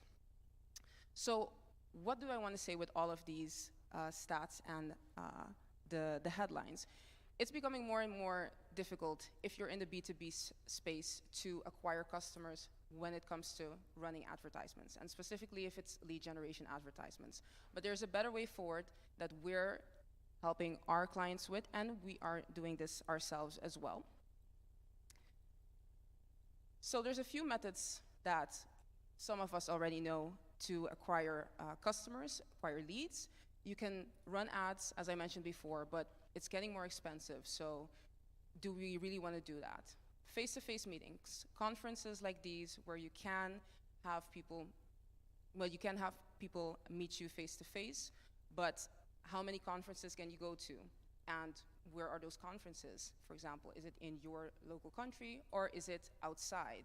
So it's not a scalable way of, you know, acquiring new leads, acquiring new customers. Referrals or word of mouth is, of course, our clients are getting some referrals, but it's not, again, a scalable or consistent way to acquire leads and customers. And social selling, content marketing, it has a long ramp-up period, right? So once you do content marketing, it's not that as if you're going to get leads as soon as possible. Sometimes it takes a little bit more time. So what is a better way of moving forward? Well, for us, diversifying your digital customer acquisition strategy with outbound email marketing is the way forward. And you can acquire customers in a consistent and scalable way. Cold outreach or direct mail is another way of putting it as outbound email. So for who would outbound email be interesting for? So companies selling high-ticket services in the B2B space. So for example, our growth consulting firm focuses on SaaS companies, but also PaaS, platform as a service, and IaaS services, infrastructure as a service. But this also applies to consulting services, coaching services, agency retainer / performance-based services. So any of these types of business-to-business offers is where you can use outbound emailing for. So just a bit of the process on customer acquisition. And this is a very simplified process of how you can basically acquire new leads / customers. So how we work and how we teach our customers is we send out a first email, and we have a 3-email follow-up. In that email, we have a short introduction of what we do, potential case study. It's a very short to the point email. We add in there a Calendly link, which is a 15-minute qualification call. So once we add that in there, if the prospect is interested, they hop on the qualification call, and then from that qualification call, once they are qualified, we hop on a call for 30 minutes, which is a discovery call, more in-depth, understanding really what their needs are, and if what we have to offer also fits with their needs. From there, because our customers are SaaS companies, they can hop on a demo call, and then from there, obviously, you have a few further discovery calls up until you close that deal. Again, this is a simplified process. It obviously goes more in depth once you have higher ticket offers. So why is outbound email so interesting? It has a few advantages. So one of the things that we see is that you get fast market feedback. So once you send out an email, you can see if, with the open rates, are people really opening the emails? Are they reading it? The click-through rates? Are people even hopping on calls, on qualification calls? Another aspect is that it lowers customer acquisition costs. So email is a relatively, let's say, cheap way to, get in contact with customers. So it's not going to cost you too much to, acquire a customer once you have a right fit. And it's scalable. So once you have the templates that are working, you can obviously provide that to your team members, and it's also a scalable process to move forward with. So traction and scale. So in our agency or in our consulting firm, what we basically help these customers with and our SaaS companies with, we make it a scalable, systemized, and automated process, basically to scale their business and get traction. Get traction, basically in the tech industry, means getting more customers on board. With regards to the SaaS industry, it's very important to get as many, let's say, customers on board, because most of these SaaS companies are looking for funding, so they have to have certain milestones that they need to achieve before getting their investment, basically. So what we help them with is basically also automation part, a CRM part, and the metrics. The metrics are the most important thing that we check for. So this is an example of a sheet that we have. So we look at a few things. We look at, obviously, the number of new deals. We look at new customers. We also look at, for example, the cost per call scheduled, the cost per sale, and we look at average LTVs as well. So we break down all the metrics to make sure that we can upscale, or depending on how the metrics are, needing to know what to change basically in the whole process. So we also add automation in there just to make sure that certain things that can be automated will be automated, and this is also added into their CRMs. And once we have all of this, and once we have a good overview of the numbers, and understanding, okay, how many emails need to be sent, how many emails are open, how many people have replied, how much percentage of the people have really hopped on calls. Those metrics, once we have that in place, we can obviously share that with the team members as SOPs as well. So a little bit about who I am. As I just mentioned, founder and CEO of SaaS Launch. So I mostly help business-to-business tech startups. And yeah, hear a little bit about me. I actually started my sales career in 2008. And I did my master's at the University of Pompeu Fabra in Spain and at the University of Amsterdam as well. And my master's was actually in entrepreneurship and innovation, so that was something that I really wanted to do, because I always thought to myself, I really want to have my own business, when I grow up, let's say it like that. And then I went further into sales, and I actually started working for a small company called Global Television, which had their location was in Hong Kong, but also in Madrid. They made documentaries, and I got selected to be an international consultant for them, to fly out to Equatorial Guinea in Africa, and to liaise with the government and the private sector there to invest in the documentary that we were going to do. So once that project was fulfilled, I got recruited by LinkedIn, as you can see here, in Ireland, working for their marketing solution, so the platform that all of us are using, to sell that to businesses. And that was amazing. That was actually my first tech company that I worked for. And from there, I got recruited again to work for Oracle, as you can see there, in the Amsterdam office.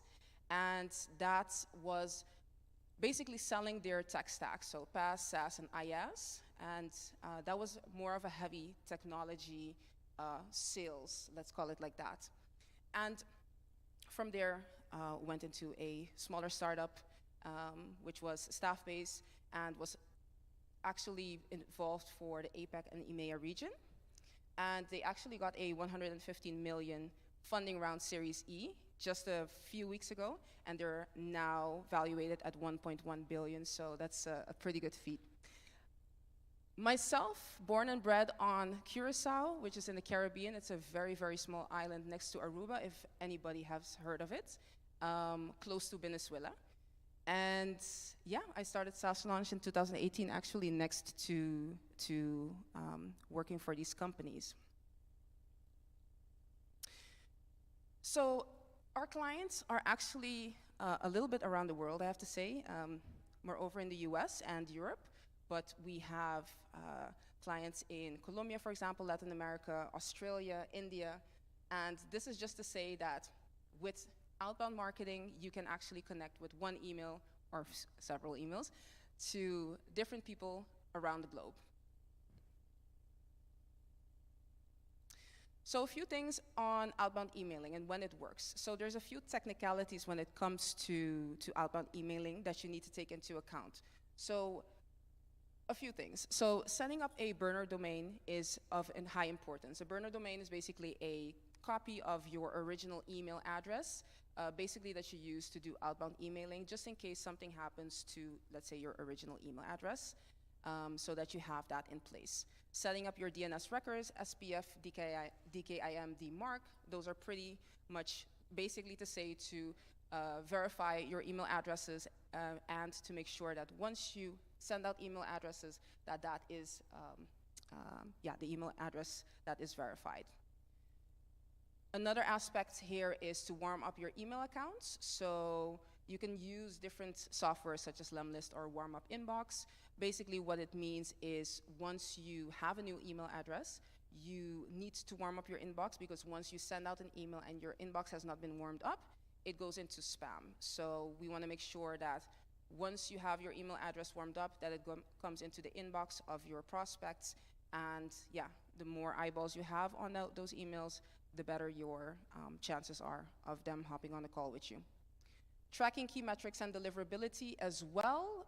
Most of the softwares, if you use any email software, will have tracking capabilities. So that's one of the things that you should also have in place. And you should have a clean prospect list, which means that once you have a list of people that you want to email, you have their business emails, make sure that you clean them up. And cleaning them up is make sure that they're verified, because once you have a list that is not verified and you get a lot of bounced emails back, that's going to be very hurtful for your emails. So make sure that you verify that as well. Okay, just a few tips here. So I'm going to just run through these in just a few seconds. So have a catchy email headline because your open rates are going to be higher. Don't use clickbait headlines, obviously. Be short and to the point in your emails, and have a maximum three follow-up email process, and keep your bounce rates to below 5%. Make sure that you have a ramping schedule and sending limits, so that you don't send out 100 emails, for example, per day, but that you just send out maybe 50 emails, and then the next day you send maybe 53, the next day you send 56, so you just ramp it up by 3. And make sure that you have custom tracking in place to check out your open rates and your reply rates. One thing that I also want to share is do not send any outbound emails on Fridays. The reason is once you send out emails, you want to make sure that if somebody's interested, the prospect is interested, that they will at least schedule a call within the next 2 days. Maximum 3 days, but in the next 2 days of when you have contacted, because once it's after 3 days, people are, going to be busy and they're not going to be focused. So you want to have them at a, let's say, hot moment to make sure that you can, close the deal as soon as possible. Okay, so some metrics that we use in our consulting firm on what metrics we look at are 2 things. We look at open rates, which should be above 55%, and reply rates, which should be above 5%. From once we have those metrics and we have the follow-up, what we then look at is the percentage of call show-ups, the percentage of calls booked, the percentage of demos booked, demos showed up, deals closed, etc. So we really break it down per section just to make sure that the metrics that we see are optimized as much as possible.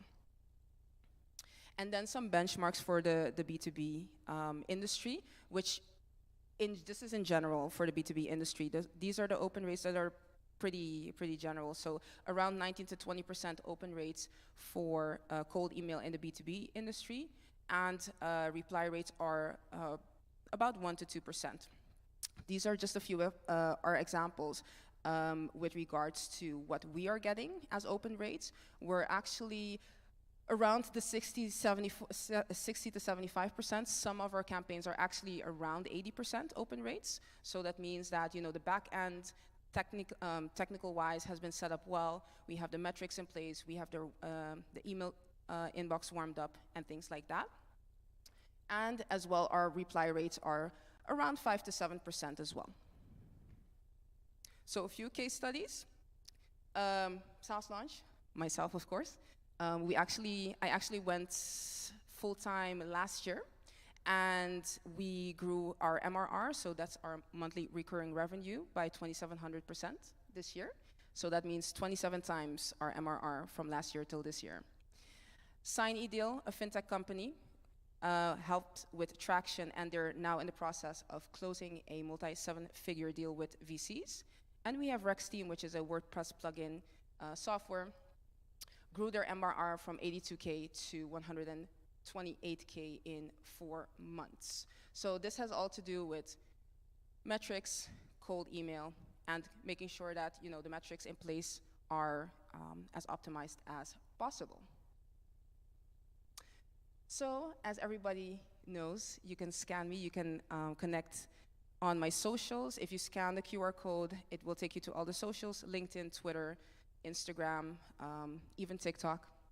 So that's it. And if you have any questions, just let me know.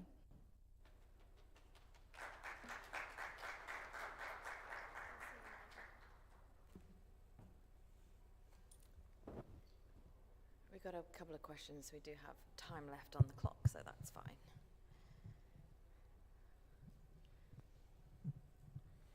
I've been taking a lot of pictures, great information, and great benchmarks to follow. Thank you. A quick question is on, when we use MailChimp and these email platforms, like I use Zoho One and Zoho Mail, and so emails go out from there.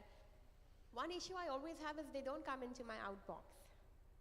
And then I don't know what I sent them last time, because usually we want to send a repeat email on the last email, or if there's a conversation that gets started. Unless they reply, then we have the chain. But normally we don't know if we even sent it, and then sometimes when you have to go into the CRM and see each and every contact to see what email. So even on the open rates, we don't get a list of who opened, and so it just gets a little. Yeah, I think it's because you said you are using Zoho, right? Yeah. Does Zoho have like these metrics in place that you can see? They do have yeah. But it's not always showing, basically. Is that what you're saying? It doesn't come into my outbox. I wish I could. I use an Outlook or even the Zoho Mail. Okay. It doesn't come in the outbox. It just stays in MailChimp, or it stays in HubSpot, or it stays in Zoho email, whatever. But all the emails that we send, Yeah. it stays in those. Okay, so it stays in the software, so it doesn't go into like your inbox. Yeah, Let's say it if you doesn't come use into my G Suite inbox. or something like that. Yeah. Yeah, that's always something. What you can do there is, have you heard of Zapier? Yes. It's an automation Yes, system. yes. So basically, you can use Zapier to zap. Let's say if it's in Zoho or whatsoever, you can zap then those emails into your inbox. So that would be a solution that you Into can my use sent to. box. Yes, yes, Okay, yes. I'll try. Thank you. Do you want to pass the mic over so the rest of us can hear? Thank you. Yeah, so there's one more way. So if you use HubSpot, then you can integrate your Outlook with HubSpot. And that ways, you can also configure sequences in HubSpot, so that every time you have sent a mail blast to, say, 1,000 people, and you want specific people, if they open it, you should get an alert, or you should be notified. So either you can define sequences against specific contacts, or you can just trigger those sequences, alerts for yourself, that if Saurabh opens a mail, then you should get an alert, and the next sequence should fire like that. So this is a common problem whenever we are sending mass emailers or newsletters and all those things. So such sequencing from HubSpot at least is possible. I'm not aware of Zoho as such. I would actually also, just to add on to that, I would actually also check maybe other softwares that are kind of a little bit better with the tracking and as well as, like, let's say for the outbox, because that's just my personal opinion. Zoho is a little bit, I think, behind with a few things. So there's new softwares now, like Lemlist or whatever, that you can use to so check that out. I would say recommend that to check that out. Yes, exactly. Yes.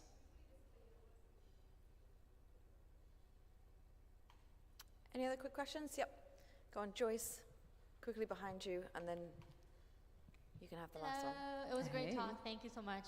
I just wanted to ask, you mentioned on one of the slides that you do like a maximum of 3 follow emails in the very first outreach, the round of the outreach. Can you share a little bit about as to what the content is, like various in the 3 emails, so that we can actually see how it's like for somebody who perhaps did not respond to the first email, what they get in the second email, what's kind of the last call to action that you include? Yeah, exactly. So for example, we're doing now one where we are promoting our own services, right? So we provide funding for investors or in SaaS companies from investors. So we're just keeping it very short and to the point. In the first email, we just mention what we do, and then we have a case study. But a case study is just like 2 sentences. Like, hey, we've helped, for example, the company that I just mentioned get traction with their VCs, and they have a multi-7-figure deal. Are you interested in, checking out if we can help you with that as well? And then we have the Calendly link in there as well.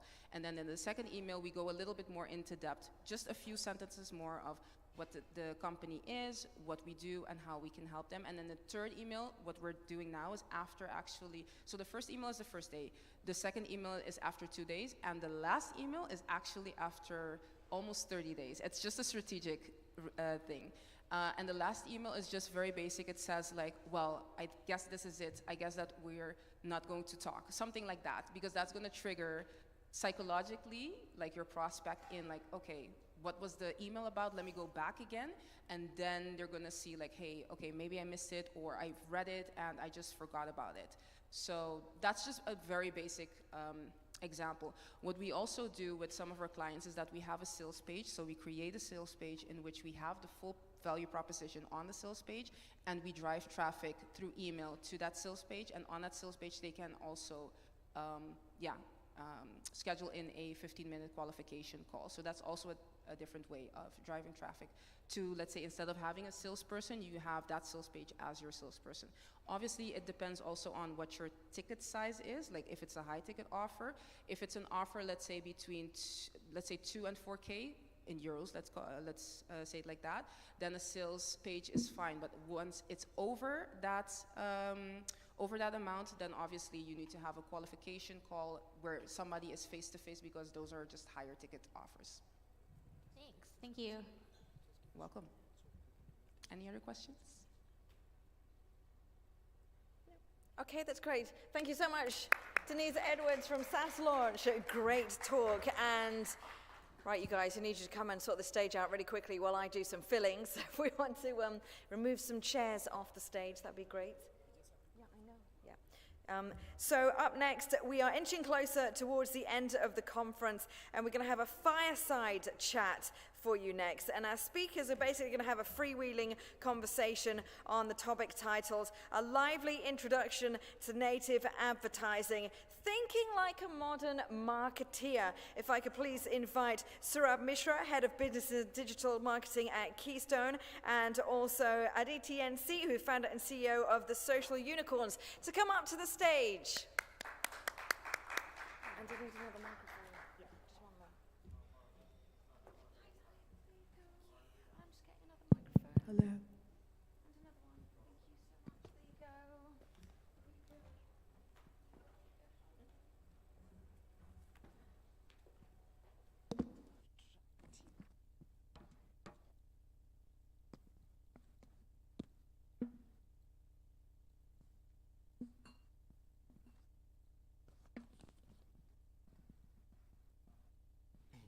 Hello, good evening, everyone. So we'll be discussing our respective experiences with the native advertisement and throw some light on what our experience has been with the native advertisement. I am Saurabh Mishra. I represent this digital marketing agency called Keystone. And so I have a total of about 15 years of work experience working with marketing communications and now specifically with digital marketing. I specialize more in B2B marketing, and wherein working with clients such as Dell, Microsoft, Cisco, AWS, SAP, such kind of companies. So I'll be bringing my perspective especially with respect to B2B marketing. And Right, my name is Aditi NC, and I'm the founder of the Social Unicorns. So we are here to talk about native advertisement and how to think like a modern marketeer. So actually, Saurabh, I wanted to know, what do you think of the pop-up ads, I mean the display ads? Do they distract you, or does that create some kind of awareness? How do you react to that? right, so from an awareness point of view, yes, they kind of pop out and do catch your attention, but to me, they have been more like a noise. So if I may use that term, it's like these days there's a term which is called as banner blindness, and right. As a viewer on the website, we have become agnostic to many of these banner ads, right? So we skim through the web page, but we tend to skip the banner which is there. So that is what my take, or how I perceive banner ads these days. And so that's where I believe that native advertisement brings it a lot more immersive experience, and they just don't stick out and say that, hey, I'm an ad, look at me, look at me. Native is more contextual. It solves a better purpose when it comes to the relevancy of the content. And that's why I feel that the move from display advertisements or banner advertisements to a native nature of seeding the content in an organic piece of content in whichever media it is placed, I think that is how it is, I perceive native advertising. Right. I also feel that, it is one of the best marketing strategies when you're trying to engage Gen Z. Because, as you said, it doesn't shout out loud, look at me, I'm an ad. No, that doesn't happen. Because the look and the feel of the native ad is pretty much like an organic content. The function, the presentation, everything is similar to what an organic content in a feed looks like, except it gives a disclaimer saying it's a sponsored content or it's an ad, very small but then visible, and it doesn't give you an ad fatigue, as you rightly said. So that's how, I see native advertisement. When we say think like a modern marketeer, I feel it's not a new concept, having a native advertisement. You remember in newspaper supplements, I remember one which said that 3 ways to consume almonds for healthy hair. And so that was basically an editorial content, but very, subtle, in a subtle way, they had mentioned buy Californian almonds from this and this place. So more like an advertorial content, but since it was giving value addition, then, I didn't have any kind of aversion to that kind of content. So I wanted to know how, when I say that the look and the feel of native ads is, they are very similar to what the organic content looks like, what makes it different? That's the question. Right, so I would say the word that you used about it has an editorial value to it. Right. Right. Organic is all organic. So a native advertisement sits at the intersection of editorial content plus performance marketing. So when you thrust performance marketing, the media spends behind the organic content, that's when it becomes native to an extent, right? So it is this editorial value of a native ad which differentiates it. And to give an analogy to how exactly it is different from organic is, consider it like, that's my understanding, that it's the difference between art and design. Art is like expression, and design is that expression solving a problem. So that's exactly what the difference between organic and native is. Organic is all expression, whatever I like, my design, my photographs and all that stuff. But when I put a context or a media plan behind it, that's when it becomes kind of a native. We all are marketeers here, and I'm sure you're not new to the concept of native advertisements. But since we're just talking about the introduction right now, let me just explain it in brief. You can find it in different forms. In feed, native advertisements, the ones that you see in Instagram, Facebook. Then you have searching for the promoted listings that you find in Google search engine. And then you have some recommended content, which is right at the bottom of the blogs. So that's how we, when we talk about native advertisements, they are not something that I feel can ever get obsolete. Definitely with different clients, different industries, you have to work around those. But I think it can be something that can always be experimented with. What has been your experience since you've been handling so many brands? I'm sure you must be having your own case studies. Yes, so as I said, the usage of native advertisements comes depending upon where in the funnel do we want to have that conversation. As in, it is the top of the funnel content, middle of the funnel, or bottom of the funnel. Where do I place my native exactly? Typically what we have seen is it works best somewhere in the middle of the funnel. So we have campaigns which are like account-based marketing campaigns where we know the specific set of companies or organizations that we want to reach out to. And there are account discovery-led campaigns which are more like chasing the customer only basis the targeting that I have. Native sits somewhere in between.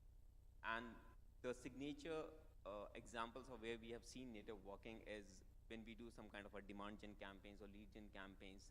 Say something like driving audience for this event or driving an audience for a webinar. that's where we find natives working the best. Because imagine if this conference was about port and shipping industry, right? Then I would have placed a native advertisement on publisher website which are focusing on port and publishing industry, shipping industry. And that's where we believe natives work the best, and that is how we have seen it working. As in the efficacy drives multifolds. And also mentioning a point on the devices. So native running on mobile has a very different results than native running on desktops. And it's about half as better as compared to desktop.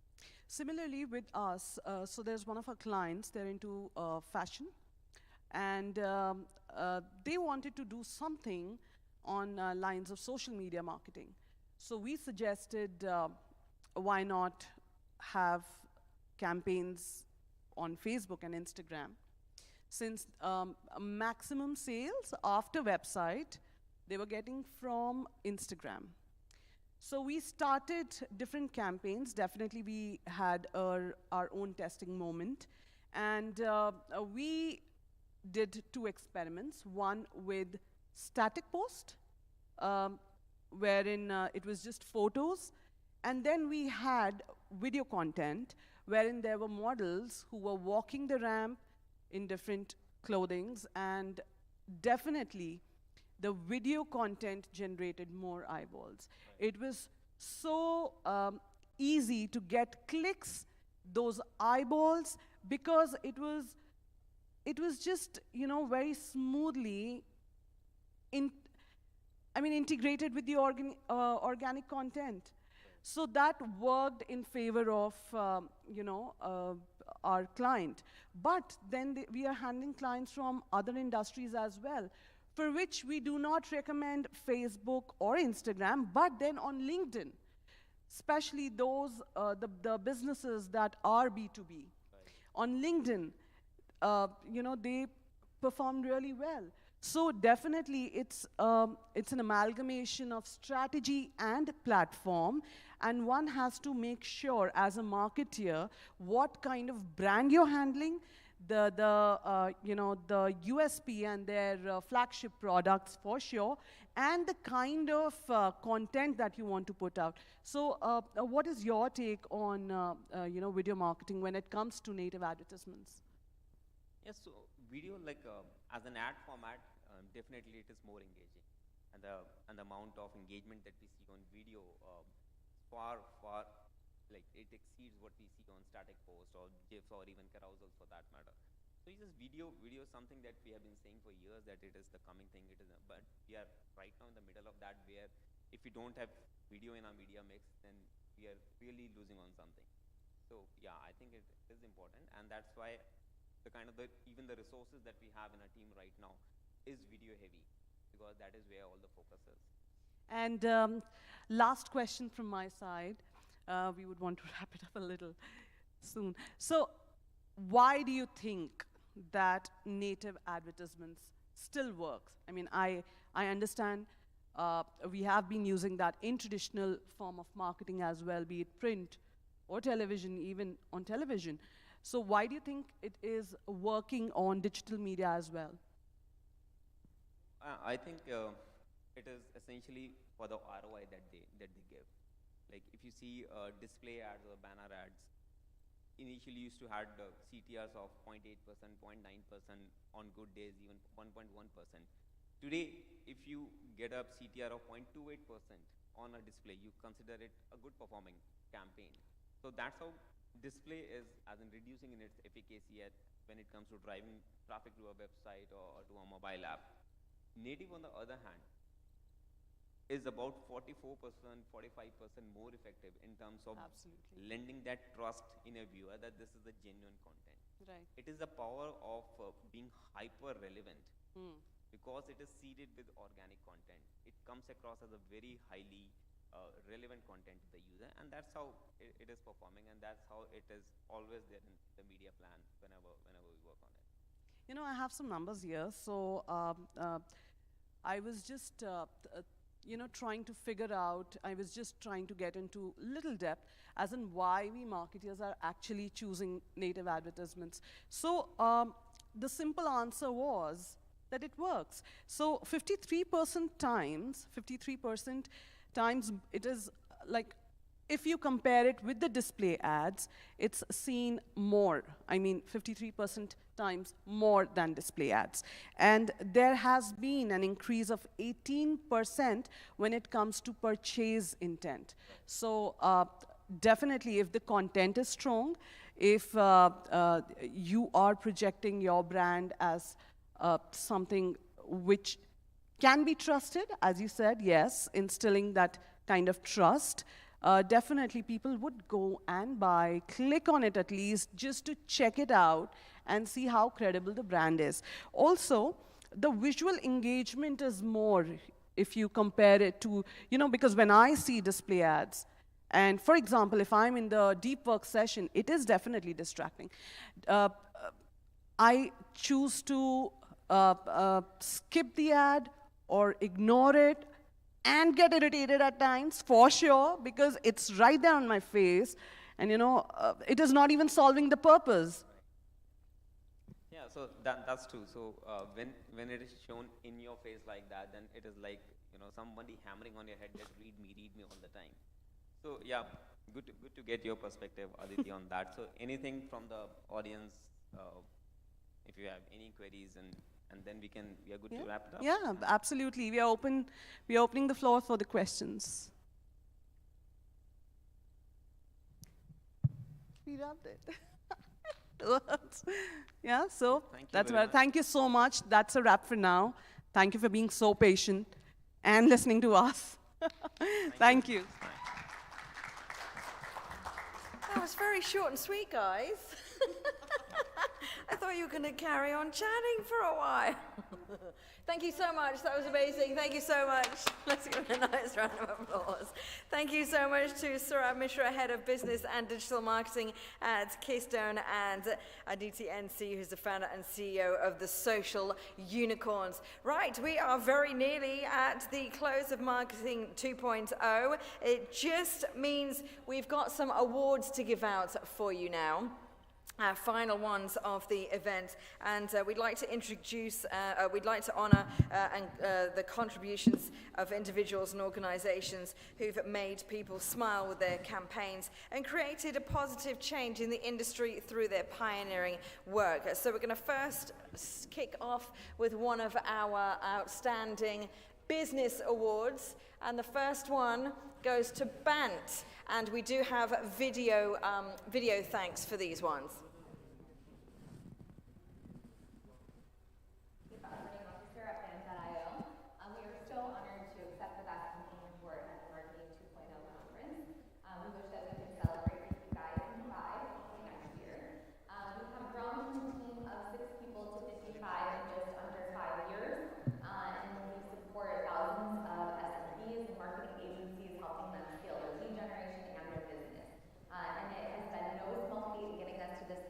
Our team has really worked hard to develop an unmatched AI-powered platform that bridges the gap between traditional marketing agency work and technology.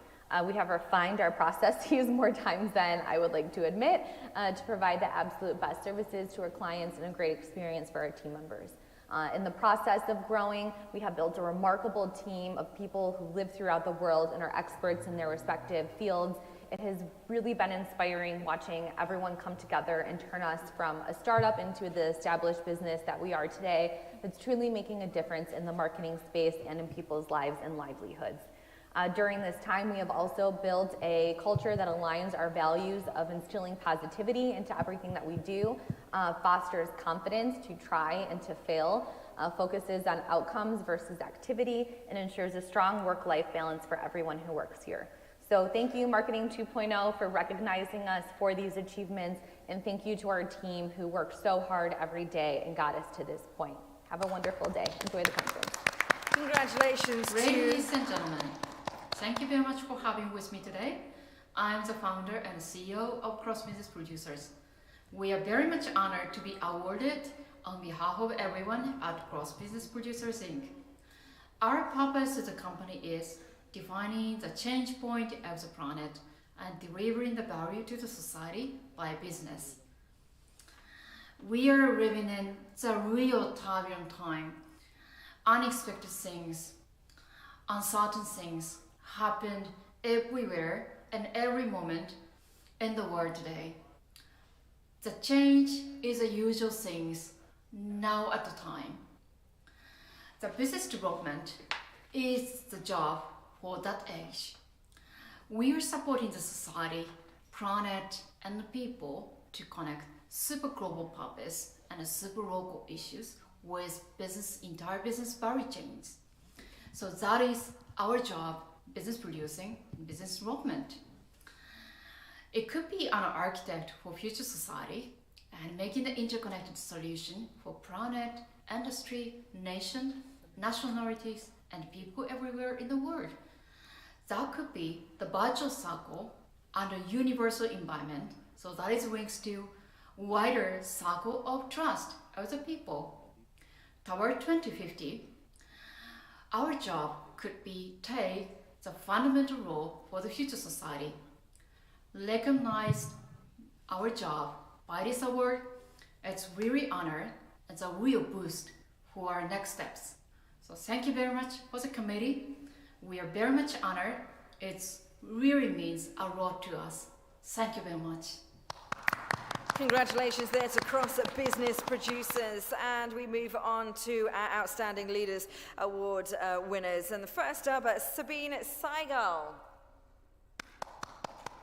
I am deeply honored and humbled to be accepting this prestigious award. Leadership poses challenges, creative leadership more so, and women leaders face their own set of unique challenges. Considering all this, I am sincerely grateful for this recognition. What makes me especially proud today is the light this award shines on the immense potential of my country, Pakistan, a country full of bright, energetic, creative, curious, and resilient youth. Today, Pakistan not only produces world-class communication, it also produces pioneering communication that is adapted in markets across the globe. All this makes me very excited for the times ahead. Once again, thank you very much. And our next Outstanding Leader Award winner is Andre Breeze. Hi everyone, this is Andre Breaz, founder at Bands.io.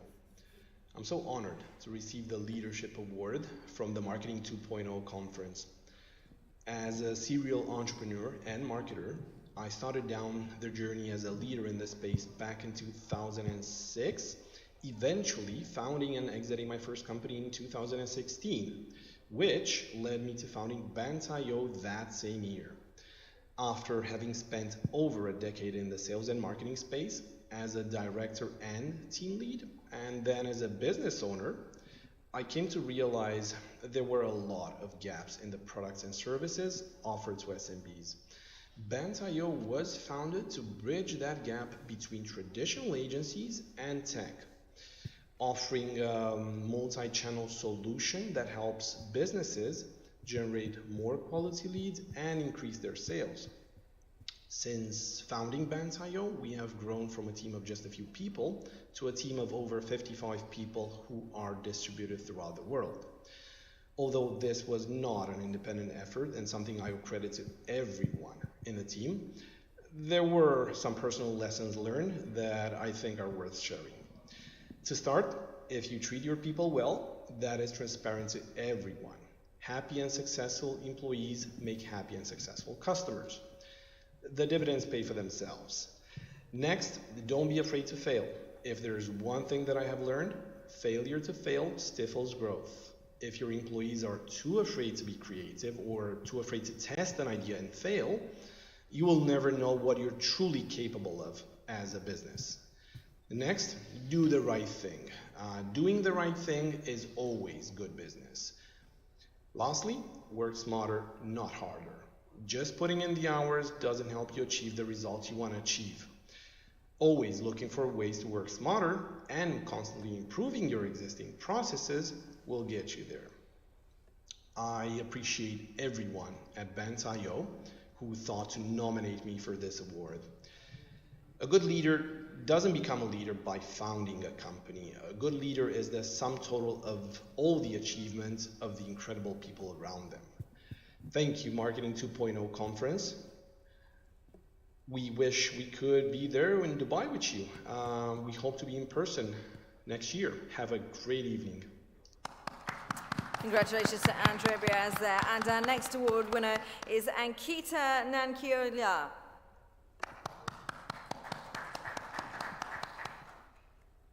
Good evening, everyone. I'm Ankita Nankiolia Bhaskaran, the founder of Firebrand India, a strategic branding and marketing consultancy based in India. Unfortunately, I couldn't be there in person, but I'm truly honored to have received this recognition among such accomplished people.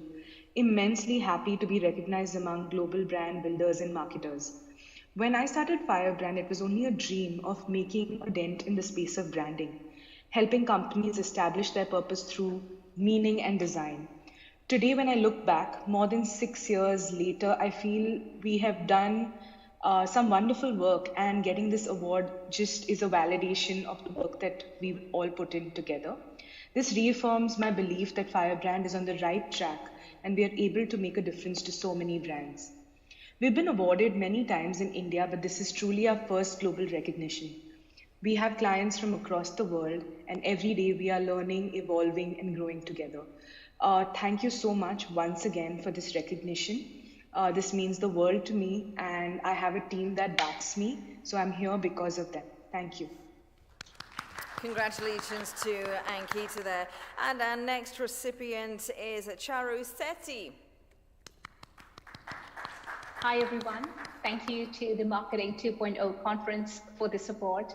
I'm delighted to be receiving this, and I wish this was in person. First of all, I'm grateful for being a part of the Web3 movement and leading a decentralized marketing organization.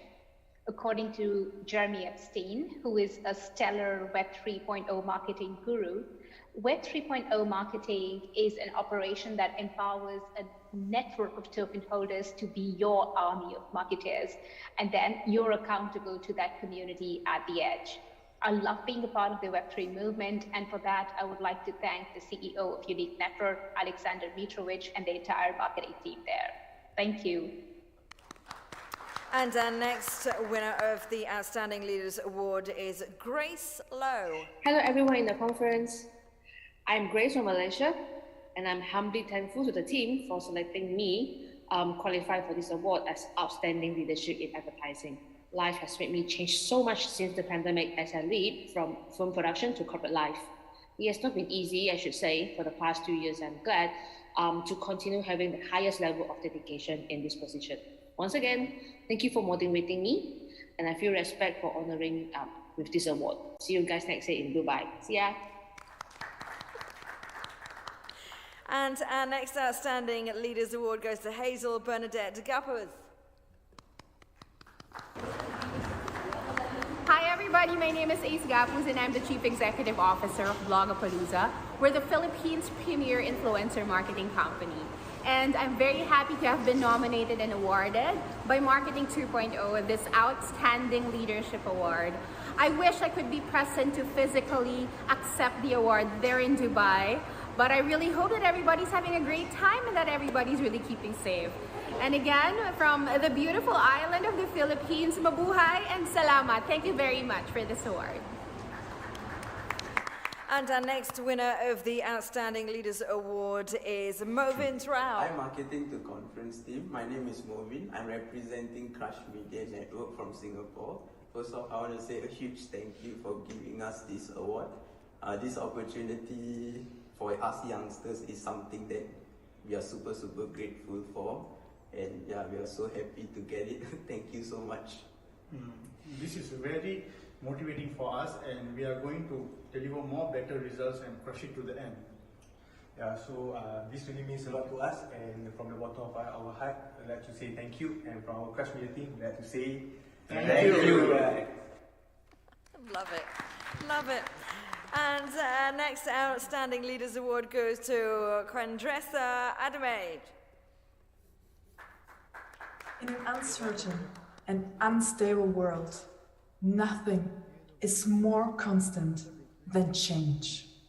Especially then, and especially now, it is important to have a role model who guides you in a human and empathic, as well as a professional in even a creative way.